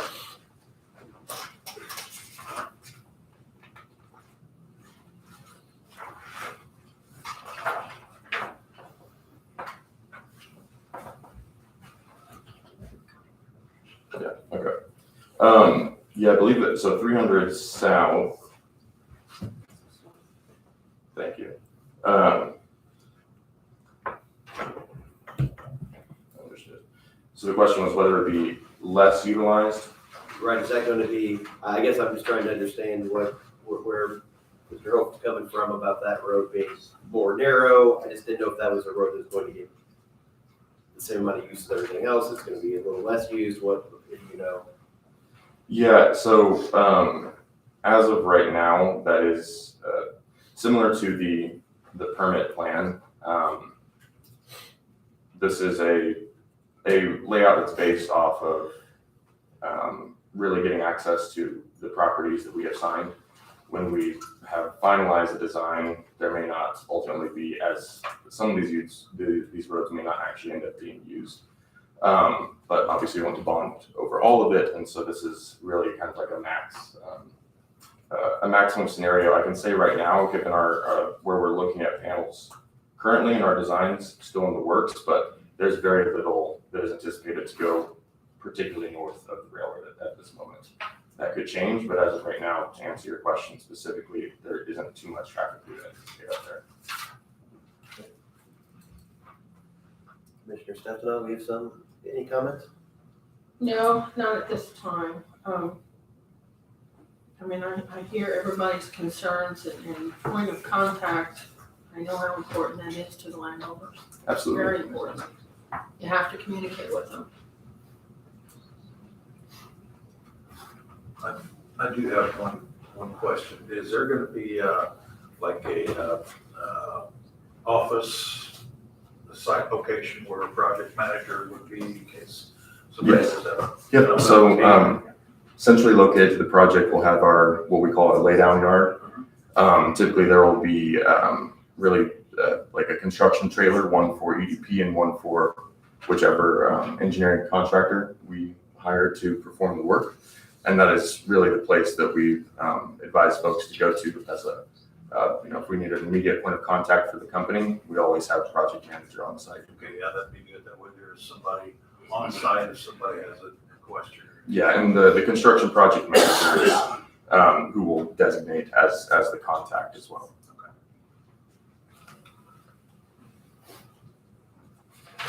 Commissioner Hostetter? I think we're trying to do this to protect the county and the residents over there and, take care of these roads.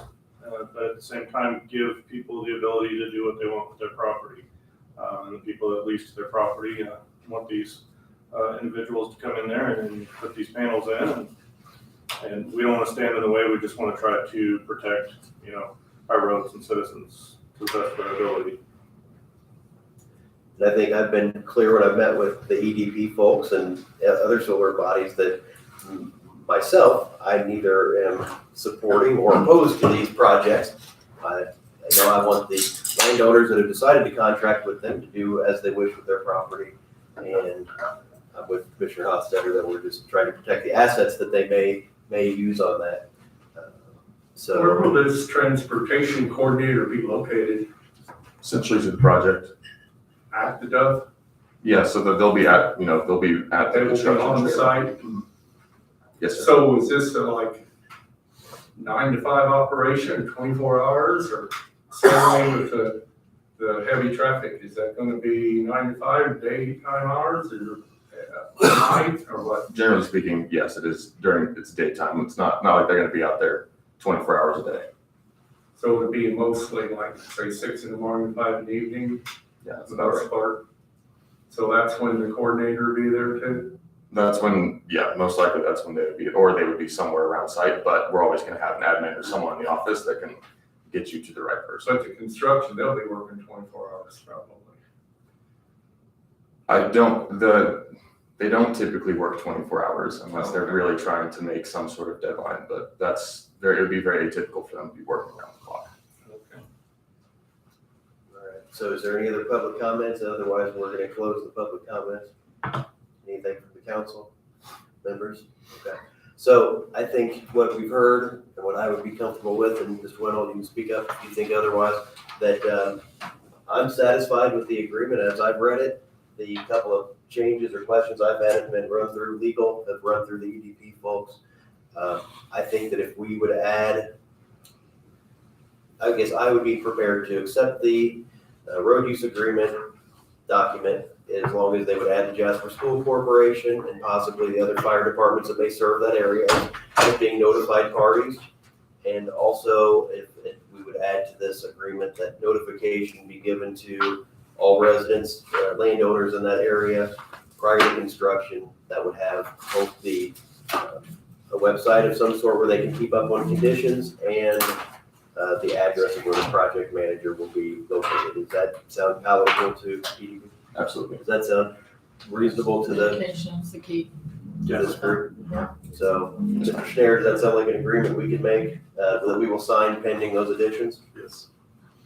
Okay, so I'll make that motion that we agree to sign the agreement regarding county roads and drains between Duff Solar Park LLC and DuBois County, Indiana, as long as they add the school corporation, other fire departments as notified parties, and that every landowner in the area is given notification prior to construction with the address of the project manager to be included.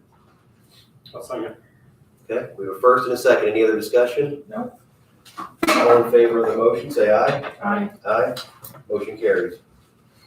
So once that contract is updated with, between y'all and Mr. Schneider, then we can have it at the courthouse and we'll sign it. Okay, thank you Does that very sound fair? Okay, thank you. Anything else from you folks today? Not today. Okay, thank you. For my benefit, the Madison Township Fire Department, is that correct? That would be them, yeah. Okay. Anybody need a break before we move on?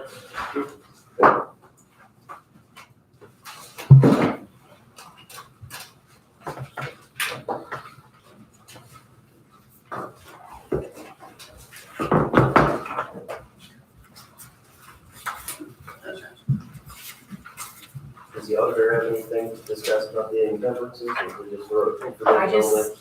just for your information, this is what's been encumbered, it's been presented to the council. So I think each of us were given one of these, or? Yeah, the encumbrance is something that was a contract or an invoice or something from 24 that was not paid, so we're bringing it into 24's budget to pay.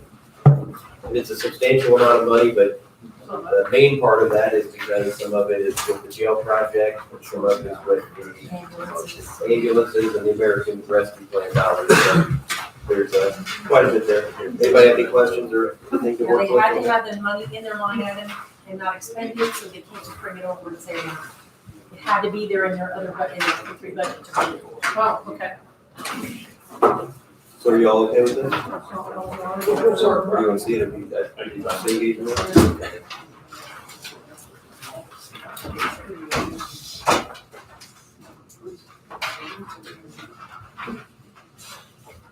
So somebody's gonna update this before you guys sign. Yes. Yes.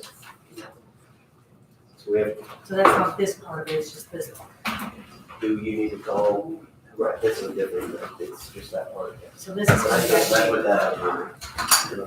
so this is gonna link. Yes. This is one of the. I don't know anything about it. Just the road, the road. That'll be modified and signed, and that won't be, that's still a project. So this comes back later. You need to call your office. They just brought one. We don't open till. We don't know till 10. They open at 10. 9:45. Park opens at 9:45. Okay, Our bar is not open. okay. Let's go ahead and have the DuBois County Park come up. Good morning. Good morning. How are you all today? Say who you are for the record. Yes, my name is Christine Pryor. I serve as the president of the DuBois County Park and Recreation Board, and I'm here today to ask for your approval of a contract with Cypher Construction for our phase 2 of improvements to the DuBois County Park. We issued invitation to bids in December. We had a pre-bid meeting on January 5th, and on January 16th, you all opened those bids. We took them under advisement. We had 3 bidders. They were Jasper Lumber, Danco Construction, and Cypher Construction. We would like to go with Cypher Construction. They had the lowest bid, base bid, and we have done business with them before on our phase 1. We were very satisfied with the work they performed, and due to the fact that they do have the lowest base bid, they are a responsive bidder. We would like to proceed with them. In addition to the base bid, we'd also like to add 2 alternatives. And so the total contract would be $387,400. We are going to pay for this with ready funds of $225,000 and match that with $225,000 that we have in our non-reverting fund. So a total project cost of $450,000. That leaves us money for design and surveying that we have to do in addition to it, and then it will also leave us some money for contingencies. So we feel like we're within budget. Like I said, they're responsive bidders, so I'm just asking for your all approval. Okay, so you had 5 total alternatives Yes. to the main project. You're going to go ahead with 2 of them. That's included in the money that you just. Yes, that's included in $387,000. Does the park still feel like those other 3 alternates, are those still things that you think are valuable, or would they be good for the project? They are things that we believe are valuable. We would like to proceed with them, but like I said, we're very cognizant of our budget. as we're proceeding, if, as we're working with Seifert, we feel like something could be added and we are able to provide the funds for that. But like I said, we're trying to be very cognizant of our budget. As you know, back in 2018, we approved a master plan that encompassed the entire park. The first phase was the RV campsites, because that had been asked for by patrons of DuBois County for a long time. So we did that first, and now we feel like this second phase of the activity center, which will provide a small zip line for children and some other playground equipment. We're looking at benches and a deck slide. One of the things that we're looking at is there is a hillside that's right adjacent to the playground area. We'd like to embed a slide into that. That's a little expensive, so that was one of our alternatives that we couldn't get to, but it's definitely there. It wouldn't be like a ladder slide, it would actually be embedded into the hillside. So, you know how kids like to slide down a hill anyway, this would allow them to do that. So there are some things that we would like to do, but like I said, we're really looking at that budget. And we also know that our tax allocations as they come into, we don't want to exceed our budget, and we don't also want to use funds that we don't have available. Is there anyone from Cypress here today? So what I was going to say is, I agree with the action that you said, that we would accept the contract with the two alternatives accepted currently. But I think if you would ask the contractor if they would hold those bids for another 60 days, the other three, maybe we could still look at those. I would hate to have them out there, not get everything done that we need to get done. And this is a county asset. Maybe I can't promise we would get them, would be able to do it, but it's something I think we should look at a little further if they'll hold those bids for us for just another short amount of time. We will do that, because that was kind of one of our things that we really wanted as we had them on site, you know. If they couldn't do it during this phase, maybe add it next year, but then again, you know, the costs are going to be different because they're going to have to come back out. We feel that part of the reason Seifert was able to give us such a good deal is because they know the area, they know what they're going to encounter, and that's always a concern. And so, you know, they were half of what Danco, which is out of Evansville, they were, you know, bidding for. So we'd really like to get as much into the park as we can. If we can't get it this year, then maybe it is something we would add next year. But yeah, we'll ask them to hold that for 60 days. I do know that they want to get started because we want to avoid bat habitats.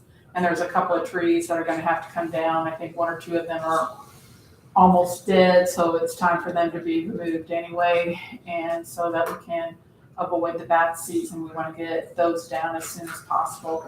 And we're just really looking forward to this because we think this is something that people will want to see, want to do, and especially now that the Southeast School Corporation's elementary school is so close, we think that this might be an opportunity for them to have a little day trip for their kids.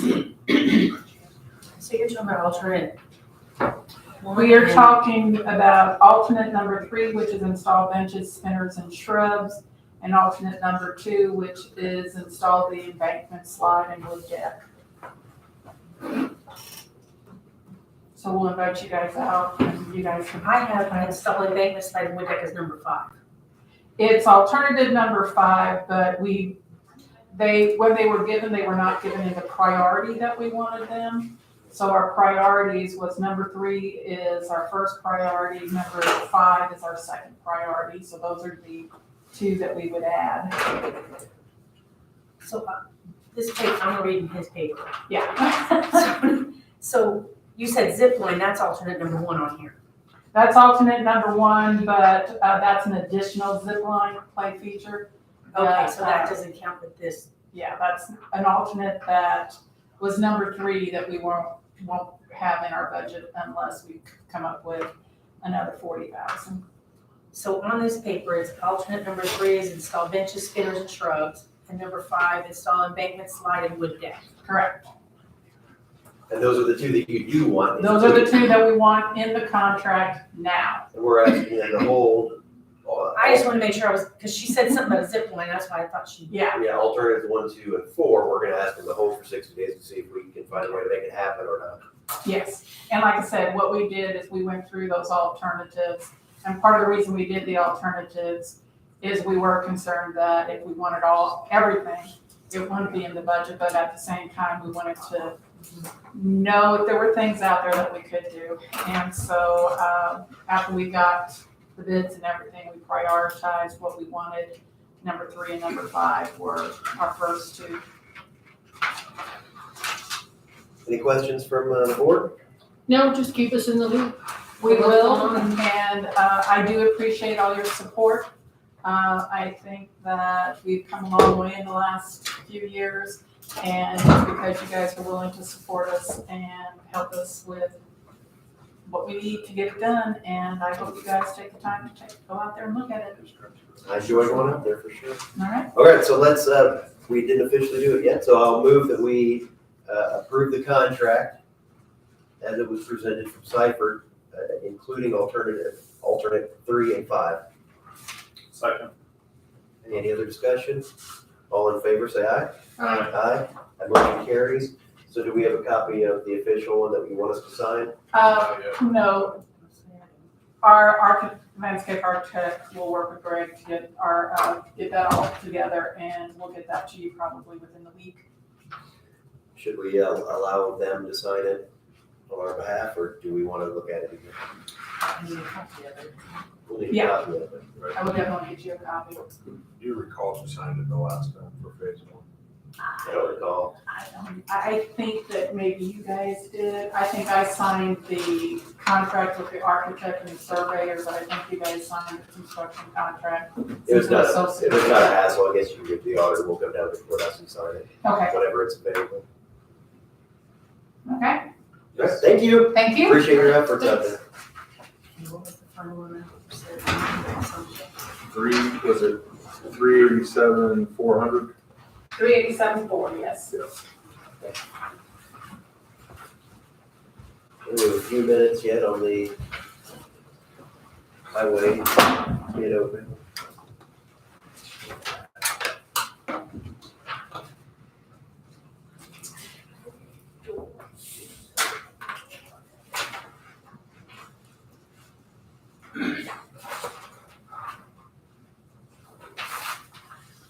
Mr. Chair, can you refresh my mind here? I was going through some of my old documents.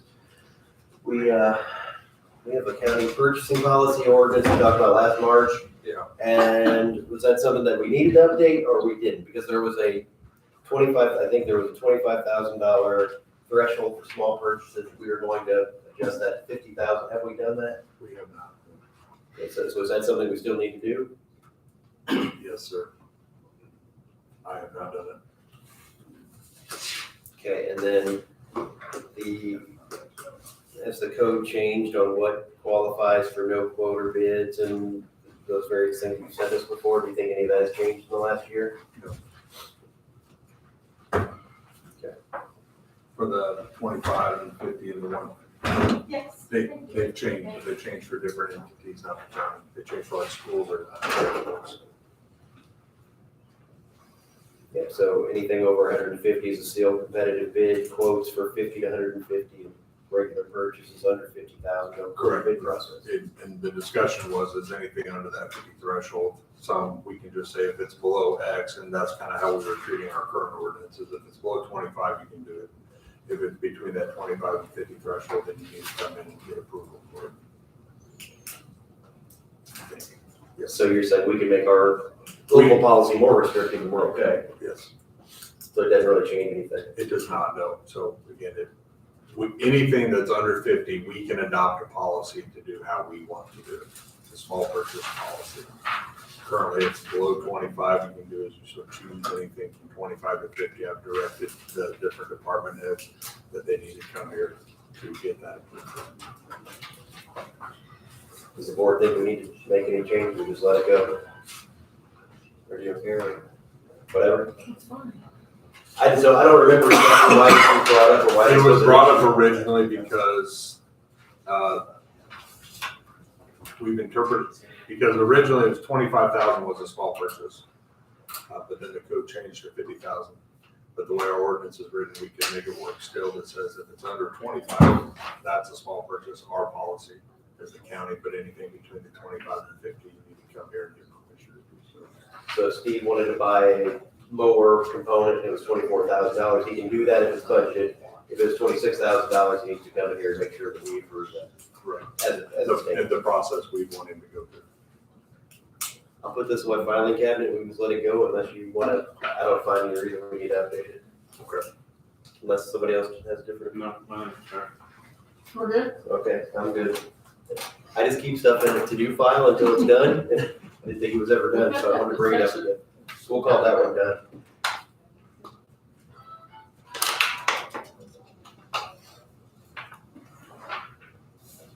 We have hired a new assistant veteran service officer. I think he's going to start tomorrow. So that'll be Ralph Hughes.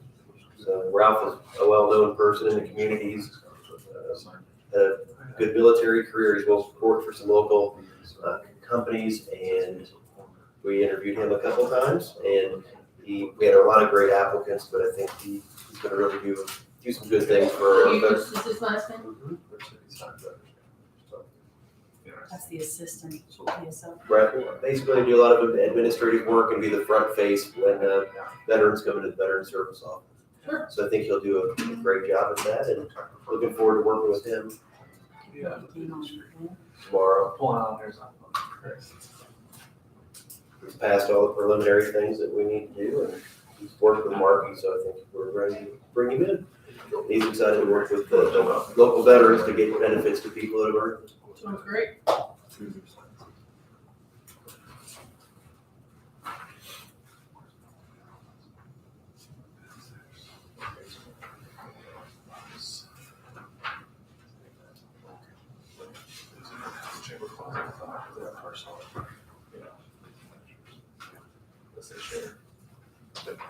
Last time we had a meeting, we talked about countywide zoning as something that was brought to my attention by a few people that were interested in that.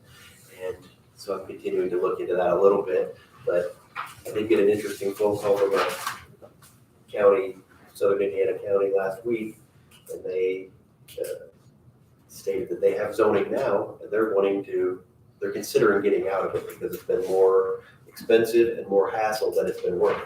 So I thought that was an interesting call that I didn't expect to get, that they said, we've set it up for a given purpose. It didn't really help with that purpose, and it didn't add a lot of value to developing in their area. Or basically, it was $100,000 a year. They said was their expense to have basically implemented, and they're getting about $100,000 worth of value out of it. Wow. So I can share more with you about that later. But I'd never heard of somebody having it and getting out of it, but I guess that has happened. So. When New Gibson County did, but I think that was a different circumstance. Right. I agree. So I believe it's 10 o'clock. Time for the highway bid opening, so we can begin that process. So we have 4 bids. This is for 2023 distressed road loan. First bid from Calcar Paving.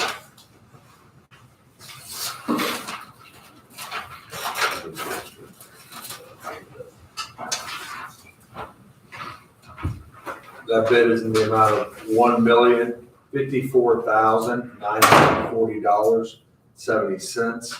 That is 1,054,940.7. Excuse me, sir? Yes. I believe it's $490,000. $490. It says 940. Oh, but here we have a 490.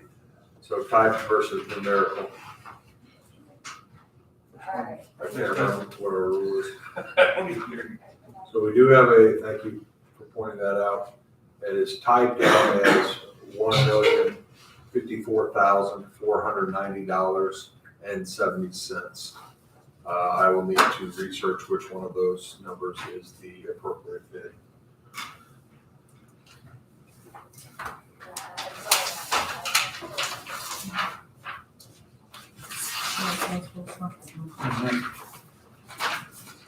The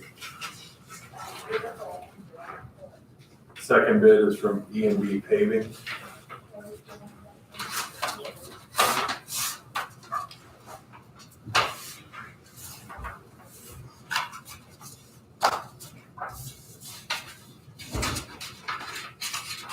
The amount of their bid is $1,008,850. 1008850.00.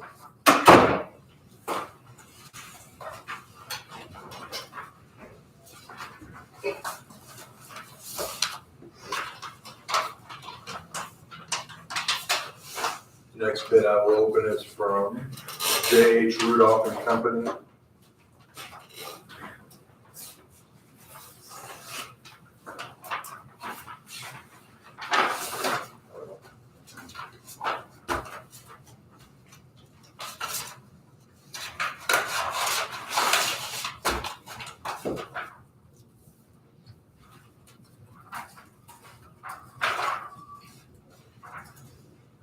Their bid is in the amount of $995,781.55.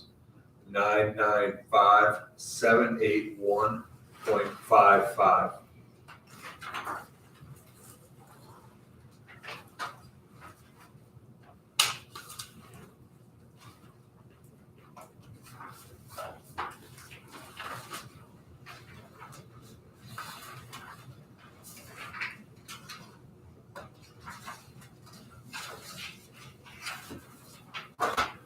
And the final bid I have is from C&R Construction.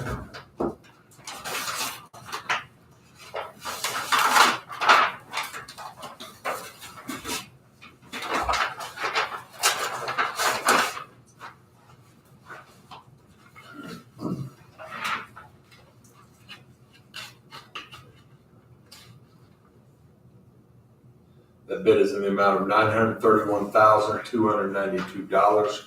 931,292.00.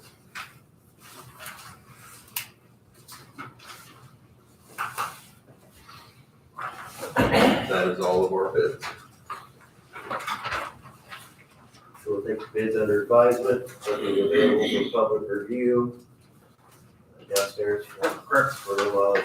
How much time do you do it, board on next meeting or today? If I can get it plugged in real quick. Yeah, so I'd like to do it today, but if not, I'll do it next meeting. It's not the end of the world. Like we still have another 35 minutes. Yeah.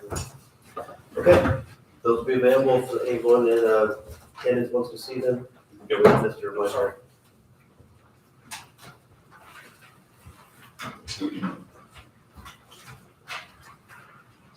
Commissioner, do you have any business for the board today? I do not know. Working on the one ordinance about security, and continuing conversation with the solar projects. Okay. So I did send the other board members the version of the ordinance prior to the one change that the sheriff requested. So I told them maybe at the next meeting, that we can talk about that. Keith, we're going to put that on the agenda, security ordinance, courthouse security ordinance for the next meeting. 5 minutes, I think, Rusty. We already have a thing about training, so we're going to just clear that. Okay, so who's running on that? Okay, that sounds good. Sure, that'd be fun.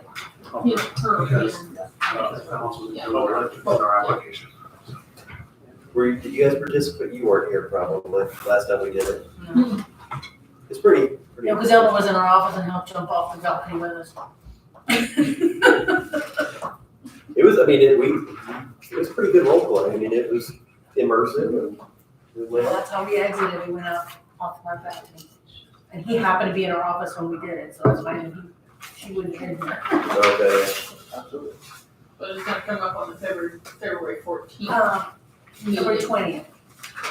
But it's gonna come up the 14th as well. Oh, The department yeah, head. they're It's on like every, Yes, yeah, so. the department head meeting. Sheriff, are you ready, sir? I am. All right, come on down. Good morning. Sheriff. How are you? Good, how are you? Good. A while ago, sorry about this, but a while ago I was looking at it and I realized that I did not forward you the email that I had originally made out with the council, so apologize for not sending that. But I did go to the council meeting last week and asked for the approval of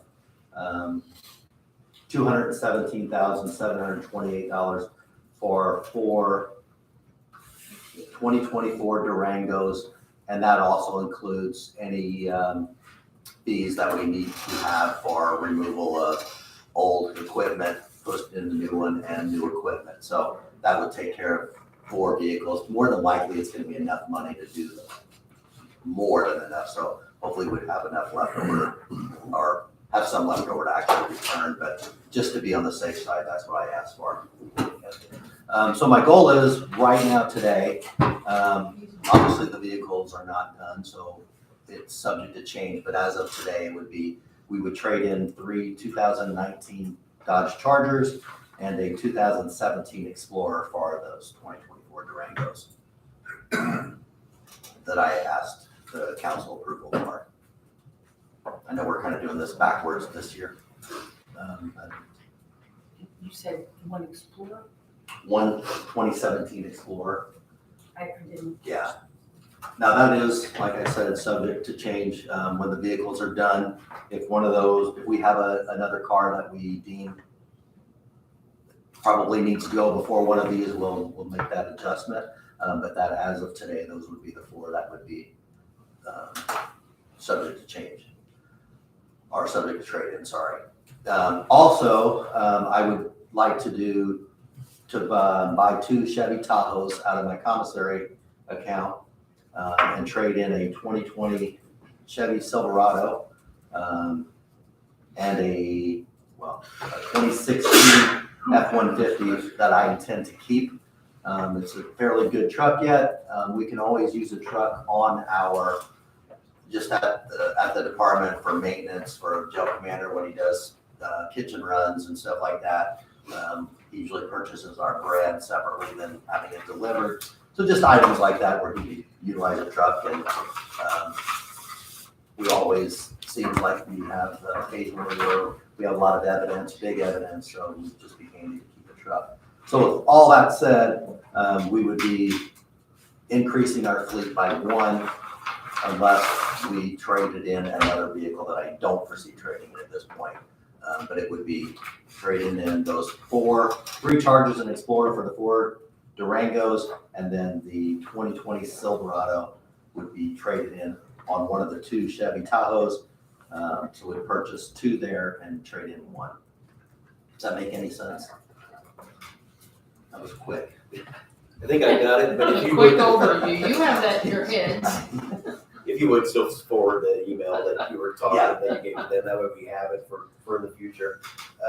And we talked about the insurance. I don't remember, did I send you any emails You about did it? not. Okay, so I think the auditor looked into it, and I'll explain how I think it works. You tell me if that's incorrect. I think they take a look at our overall fleet. They look at everything that the county holds. So it's not that if you put in a new Tahoe, it's not that they price that Tahoe individually. They don't say the Tahoe that's going to be $1,500 a year or whatever the value, and they kind of give us an overall policy. They look at everything and they give us, because we had talked about if you have an old something around, sitting around, it's put into the equation and it's priced that way. So are we paying more for each additional vehicle? We hope we are, but it's not. They do it right now, we're renewing. So they're looking at everything we have right now and pricing that. Right. And then that's what we pay for.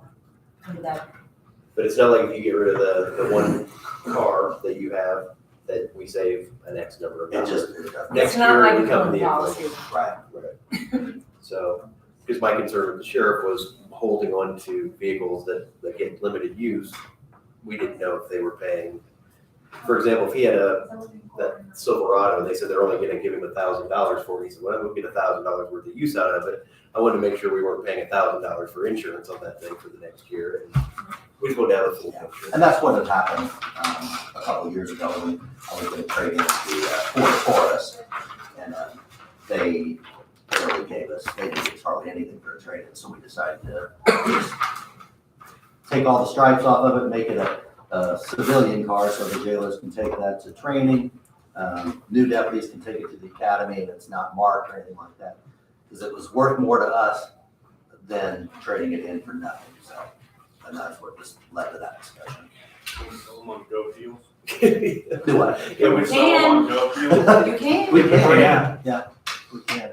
I don't know if you heard that last time we were here, it's an eBay for county governments to use, basically.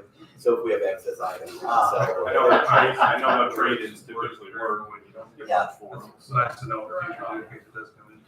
Good deal. The trade-ins that we'll get, I would think that they will bring money because they're gonna be sold probably, I mean, we could do it that way too, it's just be less paperwork for us, but they'll sell them probably to another entity.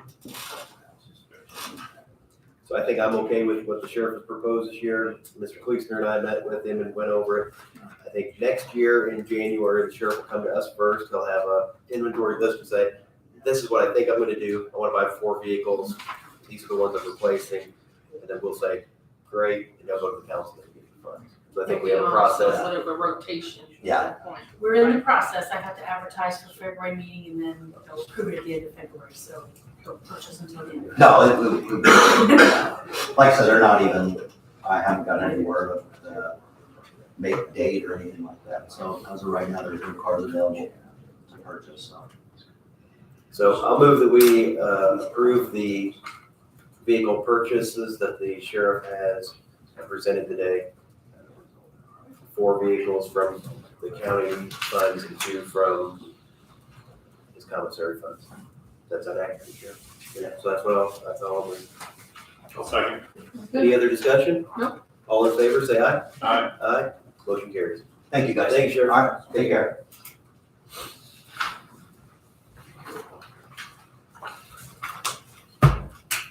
Well, federal aid project discussion is at 10:30, Brent. Do you need to, do we need to wait until that? I just stuck it on the end because Right, and there's no, it's just discussion, is all it's gonna be. That's all it's gonna be. Whenever you guys are done with everything. Yes, sir. I don't want to interrupt Brent over there. Go ahead. I really wasn't here for this. I was here for just to listen in on something else earlier. But my name's Ed Bailyn. I'm the DuBois County 4-H president this year. I was just talking with Mike as well. We've got some buildings that are 50-plus years old out there. They were built in the late 60s, and they're needing some serious upgrading. And so what I would ask is Nick and Chad, if you two guys would be willing to come out sometime and actually put eyes on what we're looking at, what we're dealing with, so you have an idea of what is going on. Would that be a problem sometime? I'll get a hold of you guys and we'll look something up and we'll set something up. We could do it on a weekend, that's ideal for me. Okay, that's fine. That's fine. too. She already knows. Oh, she's You thought he was just leaving her out? No, I didn't want to do that, but I don't want that, no, I mean, if you Yeah, want we to. can go. Right. I She's on can take board up there. somebody too, so Yeah. if you can't go at the same time or something. We just want you guys to see exactly what we're gonna be dealing with. The guys are actually right now in the process of getting some quotes together to make some upgrades on some of those buildings on some areas. Like I say, they were built 68, 69, so do the math, they're not new buildings by any stretch. We've tried to do our best keeping them up, but some things just happen over time, as we all know, and it's just time that we do. We're gonna have to make a serious repair on the whole building to keep it safe from the possibility of anybody getting hurt. And that's the last thing we want. We don't want anybody getting getting out of there. And just for the record, Steve, thank you for the work you did for us this last fall, with the rains we had. Top notch, buddy. Good, you guys did a hell of a job. Thank you. So, but that was kind of all I thought I'd get a moment somewhere to be able to ask that question, so. Yep, yeah, if you have a way to contact us, you have our information. I've got connections. Yes. Right now, who that would be. I think we can make ourselves available on a Sunday, Saturday. That would be great. It would. Sounds good, Ms. Bailey, thanks, sir. All right, thank you. All right. See you tonight, Ed. All right, have a good day. Brent, is there any reason we should wait, or you can make a comment, we can talk about the federal aid projects? We can do both. Now, I'm actually feeling comfortable with what we got, so. Or do you still want to work on your Nope, bids? I got them done. Okay. It didn't take me long to input everything in, so. Okay, so let's go do Stretch Road first, if you don't mind. The numbers all added up, it made sense. The cow car paving, Greg informed me that it is the words, not the numbers, that actually trump. So the bid was for $1,054,490.70. It didn't factor into the winning bid, but just for clarification. So I would recommend awarding to CNR Construction in the amount of $931,292 even. We have done work with CNR in the past and had success, so I feel comfortable awarding to them. Any discussion? No discussion. I'll move that we accept the recommendation you see in our construction. Second. All in favor of the motion, say aye. Aye. Aye. Motion carries. Okay.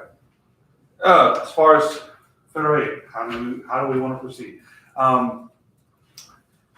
In my opinion, my opinion would just be to, I had a notebook here somewhere.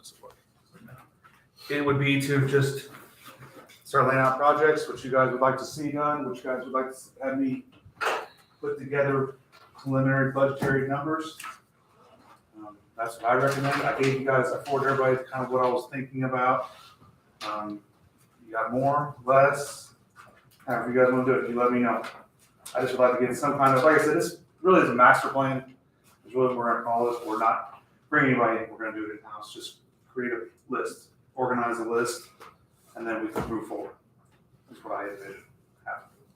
I don't know that I have any projects other than the ones that you've outlined. I'm okay with those. I just don't want to leave money on the table. If we have a project, we have a need, and there's a way to move forward with it, I want to make sure that we're at least looking at that. So the one project of, it'd be 400 north, is that the one that was proposed to continue west? West, correct. And can you tell me again what the main benefit of that project would have been?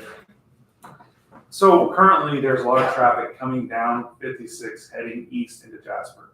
Then they turn north and run up 231, and vice versa, coming south on 231, heading west on 56. Okay. By cutting them through 400, which they do already, and there's a lot of trucks that do already, we would run them west on 400 all the way to Sportsman Club Road. Then we would make an upgrade to Sportsman Club Road 550 west, south to 56, and get them. Then they can continue on to 56. So if a company was bringing something from Pike County to Lakota, correct, their best bet may, if they didn't take 69. Right, For argument's yes. sake, if they're coming east into town, they would just do a bypass. Correct. Northwest corridor. Yeah, Northwest corridor. So, like I said, currently they're doing it anyways. There's a lot of construction, a lot of agricultural traffic running that road anyways. So they're coming down 231, coming into town, so they're coming down 231 south. They're turning on 400. Yep. And they're taking that all the way down to Ireland. To Ireland, and then they cut back and go. And they're taking that 90 into town in Ireland. Correct.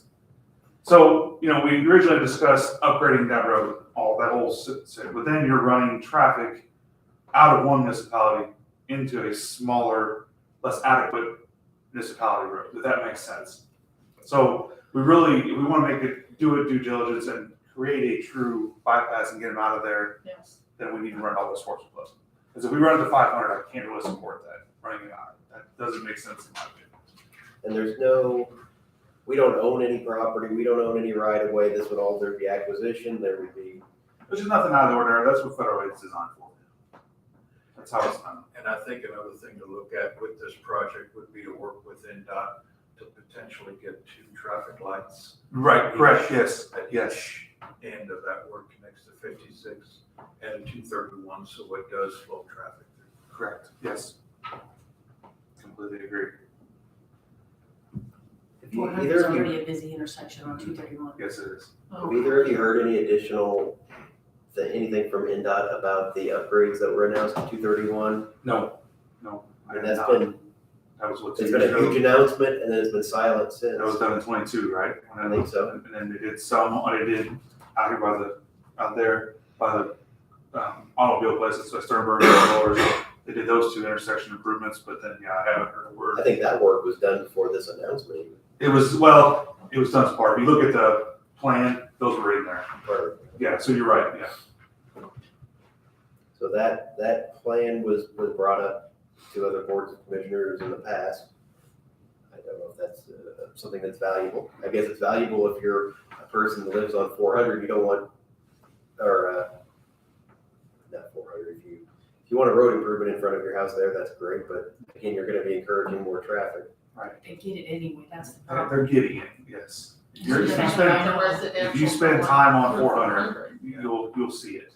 And it's the same argument as any new road project, you're chopping up farmland or you're gonna Anymore. messing up somebody's property. And one perk about 400, or 400, if you extend it to sports and club, is actually there's 2 different farmers. So you can run the property line, you're not splitting somebody's field. There's already 2 fields split. Okay. I know it's not the greatest, but I get that, but we're kind of split between. Middle with somebody's, yeah. Well, it depends where you're at. You would be splitting some fields in half of the landowners. Yeah, but there's a fence row running down there, so it's part of it, I can see. So, like I said, I get it, I know what you're talking about, but running it down into 500 makes no sense. I can't recommend that to you guys. Will we have any idea, I'm sorry, Daryl Schmidt, do we know mid-states where they'll have exits and ramps and stuff on that? We don't have an exact, no, we don't know exactly. Steve and I made recommendations in 21, 22. We made recommendations to NDOT and Lock Miller, the design consultant for Yeah, tier I'm not a 1. component of this. Yeah, we made recommendations, but none of them are set in stone. They're just simply recommendations. So, is that a township line? I guess that's basically a township. I think it is a township Yes, line, it yeah. looks like it. Well, 400 is, yes. So 400 north over to 600, that's what you're saying? 550. Oh, 550, not going all the way over to 600. Yeah, so, again, some people benefit, some people don't. Right. And And that's gonna be with every one of these projects, you guys. Sure. That we come up with. There's gonna be benefits and there will be. It just Oh, makes it absolutely, that's It just just what makes it it is. It sucks, but. I mean, I love this idea of trying to get some of that traffic. I know down there, it's a busy road. Oh, my goodness. It's crazy. I mean, Devin lives in Hayesville, just coming down 231 is just. unbelievable So- traffic. I guess my preferred one that we talked about was the 400 going east, because that is the direction where Mid-States Corridor will be Right. crossing that road at some point. If we're going to do, that road could probably use some safety enhancements because heck, on the one side, there's huge ditches. There's not much, if you had to pull over, if you had to get off the shoulder. Yeah. No shoulders, right? So that, and I think that would be less disruptive to people. So, there's a few closer to Keller, but close, yes, there are less, I agree. You know, that might help in the future. So I think that's probably my number one from what we talked about. Open to anything. I like the idea of doing 400. I mean, just trying to get some of this traffic. On the around. west side? Yes. Trying to get some of that traffic. One thing that have to be addressed then would be where 550 intersects with 56, because it's more like, it's not a They'll have to be, 90. they'll have to come out different alignment on that, yes. It's more like a, whatever. Yeah, it comes in a real funky angle, yep. You almost have to go west of that Substation. You'd have to drive west of that substation that's there. You have to get a 90 into it. You would have to. So that'd be another field that you would get into, so. It'd be a whole list, I'm sure. Yeah, there will, yes. But I like the idea of trying to get some of that traffic. Like we had mentioned, Snellville Road, not necessarily relining or anything, but maybe widening sections. The only problem that you're gonna have is through the actual town of Snellville. Snellville Road, Kellerville Road are very heavily traveled roads twice a day, in the mornings and night. And truck traffic. And truck traffic, so, and then also Jasper DuBois is another one that kind of popped up, because all the amount of traffic that comes out of JFS and runs into town. Yes, that's right. That one, I can see that one being more important than Snellville and Kellerville. So then you've got several people that are living close to that road as well. I think just having that maybe not for the federal dollars, but just having that idea out there that if we would replace a bridge, for example, that we're wide enough to where if we have the opportunity to widen the road, we're not gonna come back and have to replace the bridge. Things like that, that we can work our way towards that. Knock on wood, all our bridges on Jasper DuBois are phenomenal shape. We had that one down there by the corner. That's the nickname for it. Mains, yes. Yeah. We had that one. We had problems with. We fixed that one up, and that one's doing really well. So bridges will all have to be upgraded. We decided to do those. So what is the first They're in good step? shape, but they do want that. If we said that the 5 projects that we talked about, you said Snellville, Kellerville, 400 east, west, and there was another one. Jasper DuBois. So if we said that those are 5 projects that we're interested in, at least studying, I mean, what part, or what do we need to do next? So what I was envisioning doing is I will do, because for instance, let's just use Jasper DuBois Road because that's something different that we haven't talked about yet. Jasper DuBois, I would envision widening out so these 12-foot lanes at a minimum with 4-foot shoulders of some sort, preferred asphalt, maybe just gravel, but get it wide. So if you're running down that road and you run the big trucks, you're not running right next to them. That would be, and I would recommend doing that the whole way. Not obviously in one phase, but maybe there were 2 or 3 phases, but get that road upgraded as we go through. And Brad, I believe too, the bridges there probably would accommodate the 12 They might, yeah, they might. I had to look at them, but yeah. And then for that one, Bob made in that corner there, that's a 90-degree corner. When you meet a truck on there, that's not a good, easy feeling. Just kind of flatten out that curve, widen that bridge.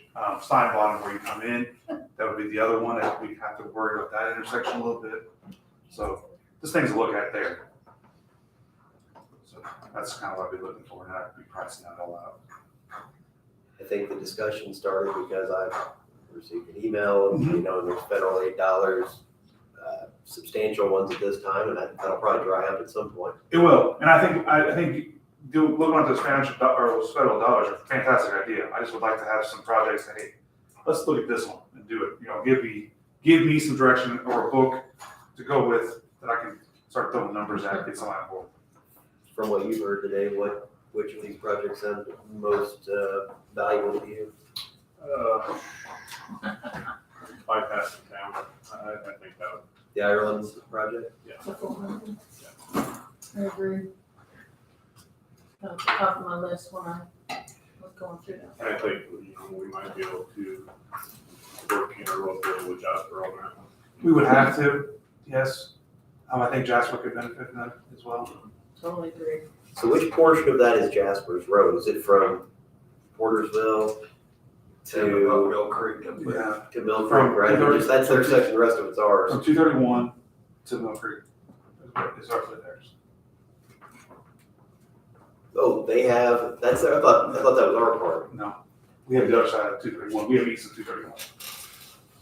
Okay, I thought we did. Oh, so that's our side in that. Oh, okay, all right. And it becomes our side again once you get past there's some people that, housing there, Schnauz's subdivision, past there, goes back into county again. Yeah, correct. Oh, I didn't know that. Okay, I was thinking that first section was us. But I guess when we did do snowplow removal, we didn't do it on that road. Right. We did elsewhere. Okay. But we still maintain, did we do the bridge work? We did the box there, correct. Jasper made the request that we upgrade that pipe there.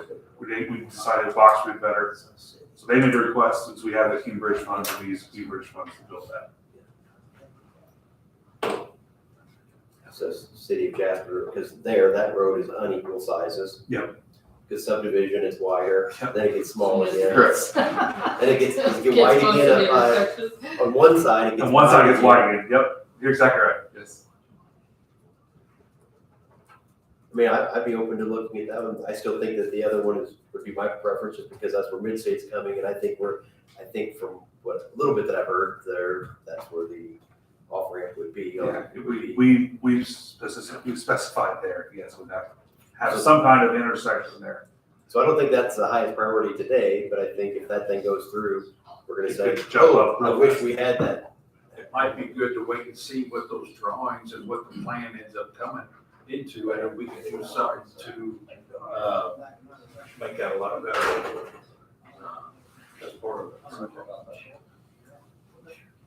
And I do feel if/when Mid-States comes through, I will have a bunch of federal aid jobs coming real quick, because we're gonna have to make some connections and upgrade some roads and get things done. We will. So right now, we're kind of in the waiting phase as far as Mid-States goes, but we can do some other projects as well.